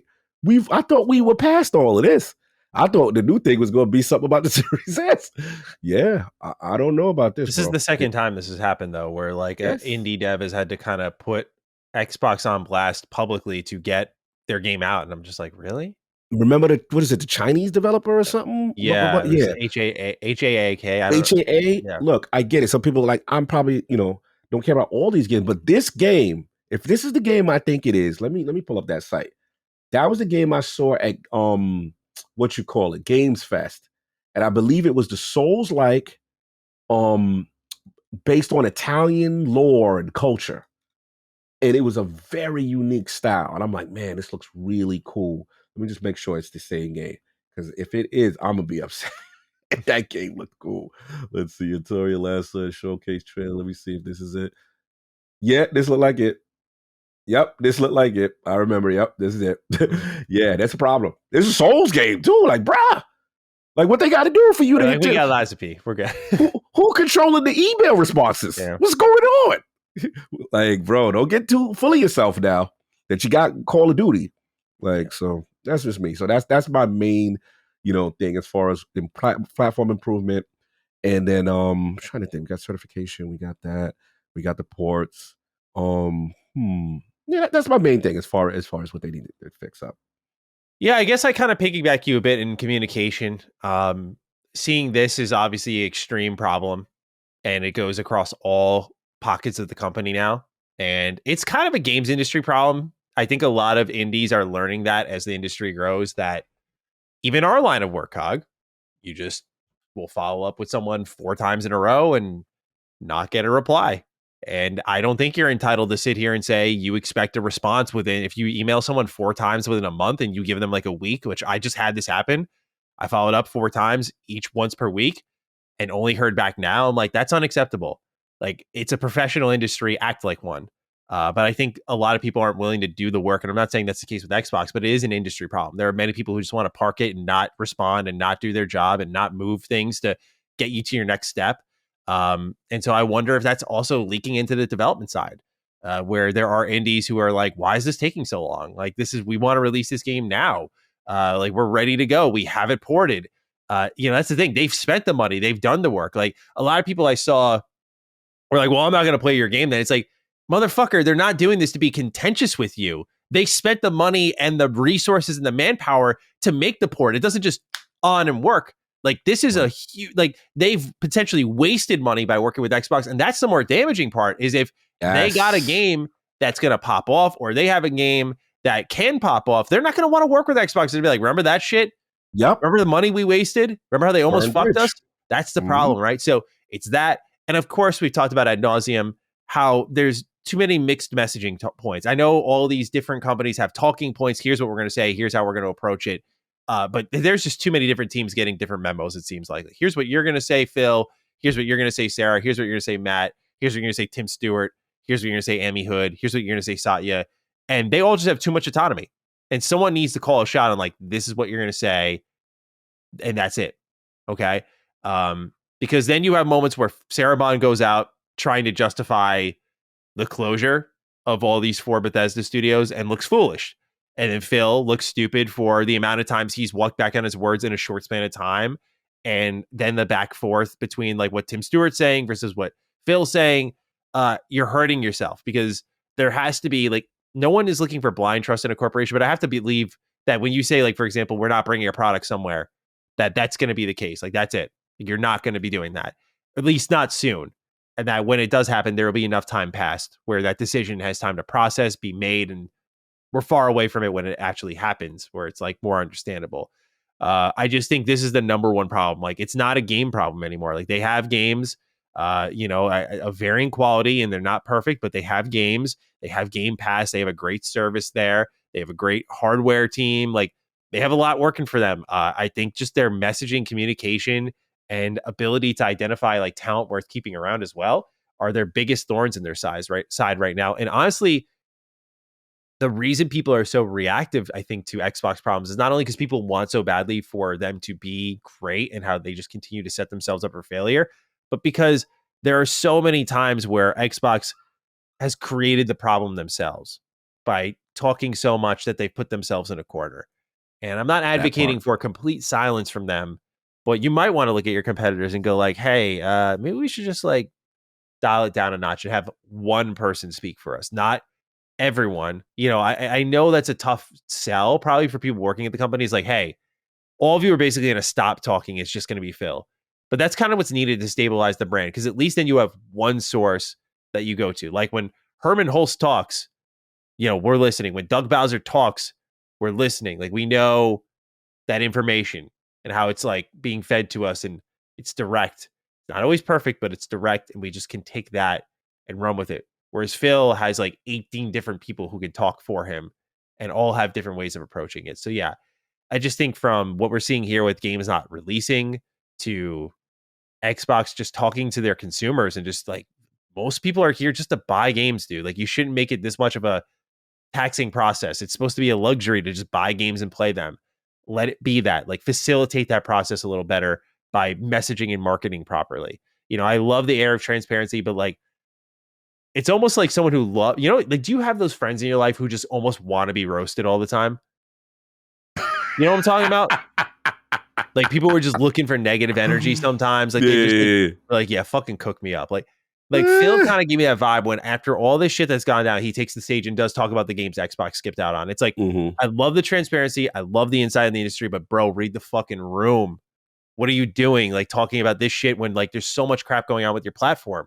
Like it doesn't feel right. But again, that's the autonomy. It seems that Microsoft has granted their employees where they can kind of just go out, do their thing and say what they want. And it's just, hey, are you drawing a profit? Great. And that's it. And so I just hope, the marketing and messaging gets better. Yeah. In particular, I think they miss out on Game Pass marketing. I don't feel I see enough of that on a mainstream level of like, yeah, I know gamers know about it, but like, I don't know why I don't see anytime I'm watching a Falcons game, like you're not pasting Game Pass all over the place. It just doesn't make sense to me. Yeah, I mean, the marketing thing has always been interesting, and obviously the talking stuff. Obviously you guys feel very strongly about that, and I get it. I can't not push back when the words are being weaponized against them when there's a contradiction, right, or stuff like that. So yeah, I don't know. It seems like the mantra internally, if I had to guess, is they are still being transparent. The problem is because I feel they don't have a clear and concise plan on their vision as far as what it's going to be with the multi-platform strategy, that's why it gets them in trouble. You know what I'm saying? It's like if you knew, if like we talked about it last Duke, like we know exactly, hey, and no company body's going to spell it out 100%, but at least we had some form of a format that, hey, ABK games and Bethesda games are definitely going to be the ones that are most likely to go multi-platform than any other thing. At least that's a framework, to work with. But it's just like, it seems to be all over the place. And to your point, yeah, they don't have no problems doing sit downs and talking about everything. But again, when you do that, people are going to extract the information and say, you said this on this day, and then this happened on this date, and this is how this don't add up, right? So that's the thing. And again, it's to the point now, it's just like, it's ad nauseum we talk about it now, right? It's hard to think of anything new to say other than like they say about it. Yeah, exactly. All right, so then on that peachy note, let's wrap things up positively. What's a dream product for Xbox that doesn't exist yet, game or hardware or whatever, that you think they're sitting on that could really change the dynamic of this company, could really change the outlook of this company, it could really change how people interpret Xbox and like what it is, and just create some excitement for the brand, really. Like I just feel like on an exiting note, that's what I feel this company is missing, is they're sitting on, in my opinion, a lot of gold. Some things will take more time than others, but some things I'm kind of flabbergasted haven't been greenlit. And I just feel like Xbox is very pro dev. We've kind of learned that with some of the choices they've been making. And I think that's really good. But there's sometimes I think they need to lead a little more firmly with, like, say, just first party. And I don't see them doing that. So I'm curious what you think, if they're sitting on some type of gold mine somewhere, something that you would find incredibly exciting, that you think the masses would find incredibly exciting. What do you think that is? I've already said it before. I don't think it's necessarily any particular gold mine. I'll say it before and I say it again. They just got to make consistent good games. That's it. They don't need to talk. They don't need the game when it comes out. It needs to be feature complete. It needs to be a high quality game. They honestly, in my opinion, need about 2 to 3 90 plus Metacritic games in a row, just to shed some stink off. Yeah. Just to stop the conversation being about everything else, right? And be about, wow, this is the place to play an amazing game. You know what I'm saying? Like, that's it. It just really, I know I'm saying it's simple because making games are hard. I'm not going to say they're not. The problem with them is everything else gets talked about because it's self-inflicted rakes, right? Yeah. Than the actual quality of the game that they're about to present. We talk about everything under the sun. We talk about avowed frame rate, what you call it, could Indies, potentially PS5. Indiana Jones going to Yeah. PS5. We talk about, and I'm not blaming us Mhm. because we're putting out what they give us, Yeah. right? But the reality is they've got to find a way to get as a unified message. Let's focus on the quality of the game. Let's focus on releasing a quality game. And then we don't have to worry about a feature not missing. And like, just get it complete and done. You do that for 2 to 3, 4 times in a row, you start to build up that consumer trust. You start to get people calm. Okay, yes, this is a service and a platform I should be on, right? That Yeah. kind of it. As far as like a singular thing, I think me and you selfishly want that damn handheld. Mhm. I know that. I would like that. I feel the beauty of being on this ecosystem, I say it before, is that where I'm at right now, they don't limit me, and I love it. I'm home, Series X, boom. Take my ROG Ally. If I had an Xbox handheld, I take that with me, right? I jump on a plane, boom, I come back. I have my laptop with me. I continue that. That's the future of gaming to me. Mhm. You ain't limiting me where I could go. That's what and if you want to expand it even further and say, hey, you can open up any launcher on this joint, and you figure out some synergies there, and you figure out extending Xbox Play Anywhere, extending a digital footprint, so it doesn't just necessarily have to be a Game Pass. Oh, you've got me for life. I'm not going anywhere because I can't do that with your competitors. With your competitors, I'm switched. I'm stuck. I can't take it anywhere else but this. I can't play on a high performant version of it. You know what I'm saying? I'm stuck there. PlayStation, I'm stuck. Like, then you want me to get a launcher. Now all your games are on PC. Then I don't have all my trophies. I don't have all my save data. I don't like that. That's one of the main things that I think they don't emphasize enough about their ecosystem. That is fantastic. So if you throw an Xbox dedicated UI handheld in conjunction with what your vision is and continue with the hardware, oh, I'm good. So that's what I would like them to do. But honestly, the message for me is consistency and quality. Please, for the love of God, put up some quality games and let the message be that. Yeah. Yeah. For me, I think a dream product is New Vegas 2. I really think that Ooh. I think your point is very accurate in that they need consistent good games, but I feel like they've had some of those stretches where they've just delivered consistent decent stuff or good stuff. I think in 2021 as an example, I think 23 had an example like that. It got broken up by Redfall, unfortunately, but they've had stretches where they've just had good things clicking on all cylinders, and I just feel like they need an attention grabber on another level that just even things I don't think like Fable can reach, a new Halo can reach, maybe even Elder Scrolls 6. Like they need to do the wow moment. Like, Mm. oh wow, that actually exists now. And not in the way of like, oh, we've waited 4 years to see gameplay for this game you announced, but like, wow, they're actually doing New Vegas 2. Something that only they could facilitate, right? The same level of like, oh my God, they're remaking Bloodborne or they're doing Bloodborne 2. That same kind of like, only PlayStation could probably manufacture that. Only Xbox can manufacture New Vegas 2. And even if there's differences in those buildings at Obsidian, Bethesda Game Studios, sit those motherfuckers down and get it figured out, because it's beyond money. It's time, it's mind share, it's talent that you're going to lose that could have made these things as great and as exciting as they like. One thing I'll say is like, if Figure Sarkart and Josh Sawyer and all these long-term Obsidian developers leave Obsidian, then you announce New Vegas 2, I'm going to be way less excited because now it's just a title. It's not because it's about the excitement is about the people who are there to make it right Mm. now. And right now you have the minds like Todd Howard, you have the minds like Josh Sawyer, like you have this melding of worlds that can happen, and you're just not doing it. And I'm sure it's more complex than that, but nothing good comes easy. And I just think that's something they're sitting on that I just don't know why there's an urgency. Like that is something you just have to. I think it's just like when you're going down the list of like, we just bought Bethesda and we own Obsidian. What do we Right. greenlight first? What do we do to make some money back? We just spent $7.5 billion. What do we do? Game one. Mm. Game one. Get to it. Like figure it out. Figure out how we do this. When it doesn't matter when it happens, but figure out how we're going to do this. And the fact there's been no rumors, no leaks, no nothing, no conversation seemingly.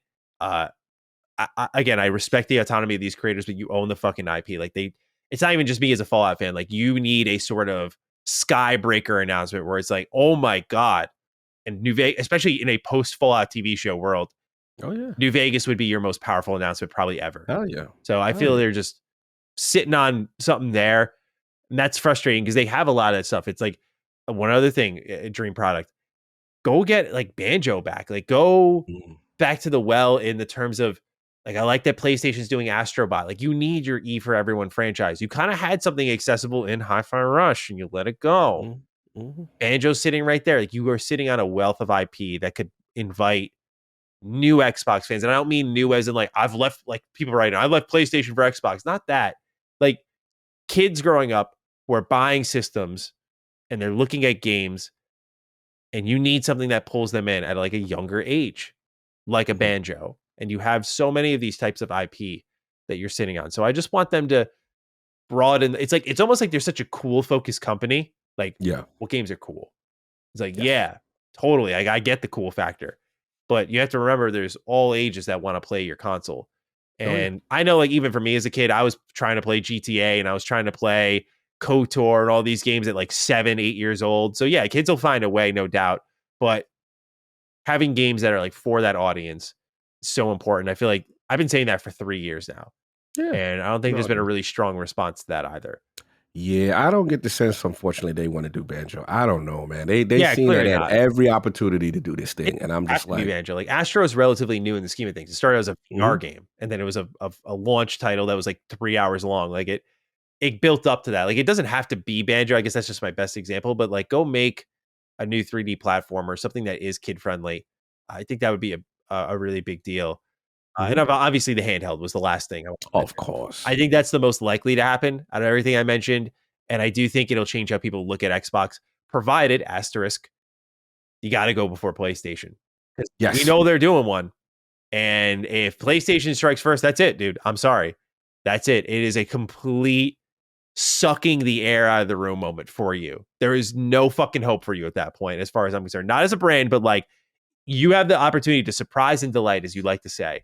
And you cannot do that if the company known... By the way, PlayStation Portal sold really well. Portal. This thing was getting dogged on constantly. Feature incomplete. Needed like 3 version updates to get to a point where you could even play it on anything other than your home Wi-Fi. And it sold stupid well. Why is that? Because people just love PlayStation handhelds. If Xbox is so flat-footed that they can't get this announcement out, I don't know about release, but an announcement out before PlayStation goes like, here's our console hybrid handheld thing, I will lose my fucking mind. Yeah, like, I will sound like a total irate fanboy at that point because like you cannot identify that like your competitor has that step on you and that right now you could sidestep right in front of them and you didn't. So because they keep teasing it, sitting there like, oh yeah, wouldn't it be cool if I could download all the games and play them offline? It's like, yeah, it would be, bro. Show it. Yeah, where that? Come on. Come on. Show and tell. Yeah, I'm with you there. For me, also, I want to lean into crossovers. You know, when you mention, you know, you got me thinking when you mentioned obviously the Obsidian and Bethesda thing, but I also look at like, you know, we talked about 343 and being able to do like, where's that like Master Chief and Doomslayer crossover? You know what I mean? Yeah. Like I want them to establish their IPs in a way that, you know, we look at like, you know, when PlayStation has All-Star Brawl or Smash, you got to get creative and start to build your IPs up and use them in different, you know, ways. I think that's cool. Yeah. Me personally, for me, I don't know if it's going to happen, but what's up with my Splinter Cell? Like, that's something that I've always felt was synonymous with you, and I really like the stealth in that. And the thing that I do want to give them credit, though, there were 2 announcements that they've made that I felt hopeful for the brand, and I'm like, okay, they get it. One was Emergence Day. I cannot not give them that. That was special. That was an hardcore Xbox fans' dream to go back to where we want to go. And then the second one is I'm pulling for Blade. I'm pulling for Blade with Dink in them, and I want to see how that lands and stuff like that. So those were 2 times I'm like, all right, you got all hope is not lost in the sense that you do understand this superhero game, and you do understand the nostalgia for where people love Gears going back to dark and horror and with the original joint. And let's see how they pull that off. But yeah, other than that, I'm in complete agreement with everything you said. You want bigger demographics. You got to get the younger guys. You got to do more stuff there too as well. You can't just be, oh, I'm the cool dude, bro, and that's it. Yeah, 100%. So with that, Cog, we wrap things up. That's it. That's our show. Good episode. I'm glad that felt like that panned out pretty well for have the news to talk about. So I hope everyone did enjoy this kind of different styles of Finding Duke. Yeah, I liked it, man. Good energy. Like I said, I like what the take on it, breaking down the years. I love it. We broke down the Game Pass stuff too, because it's very, very, very important to see what people are playing, on the platform, what the platform is delivering and not delivering and stuff like that. So that was dope episode in the talk, and then we get ready to get in person. Well, we doing a hashtag for this one. What we doing? Yeah, we got to do San Diego DD. San Diego, all right. Yeah. Let's get it. Yeah, San Diego DD. Use the hashtag. I'm at G27 Status on Twitter. Cog is at Lord Cognito. You can tag us there again. Hashtag San Diego DD. Otherwise, comment down below. Let us know your thoughts, and we'll see some of you in San Diego. Otherwise, we hope you enjoyed, I should say, this episode of Defining Duke. Cog, just any final closing thoughts before we wrap it up? I catch you in Call of Duty and we'll get yoked up, man. Not grabbing a lot of people up these days. Don't get grabbed up. I'm going to get back on that beta today, man. I got to get back in the mix, get the skills up. All right. Well, you get on that. Me, I'm going to be boarding a plane tomorrow, so I'm going to be going to bed soon. That's right. My goal is to get a good night's sleep tonight. That's smart. Yeah. Time zone, smart. Yeah, I have not enjoyed a plane flight in years because I'm always tired. So my goal is I'm not going to screw this one up. So after this, I'm just doing some tidying up. I already packed and we out. So biggest battles, the packing. Yes, sir. So packing's already done. So we're good. Got my game selected and everything. We're good. So with that, ladies and gentlemen, we hope you enjoyed this episode of Defining Duke, an Xbox podcast, and we will catch you next week for episode 193. Peace out. Defining Duke, an Xbox podcast, is a product and trademark of Last Stand Media and Collins Last Stand LLC, and is recorded from the United States of America. The show is conceived by Matthew Mr. Matty Plays Schroeder and me, Colin Moriarty, and is written and produced by Matthew Schroeder. Matty's co-host is Barry Lord Cognito Eversley. Defining Duke's executive producer is Dustin Furman, and the show is edited by associate producer Ben Smith. All of Last Stand's theme music is by Ramon Narvaez. As you know, all of Last Stand Media's shows, including Defining Duke, are fan-funded on Patreon at patreon.com/laststandmedia. The following names are at the producer support level on Patreon, and we're thankful for your kindness and generosity.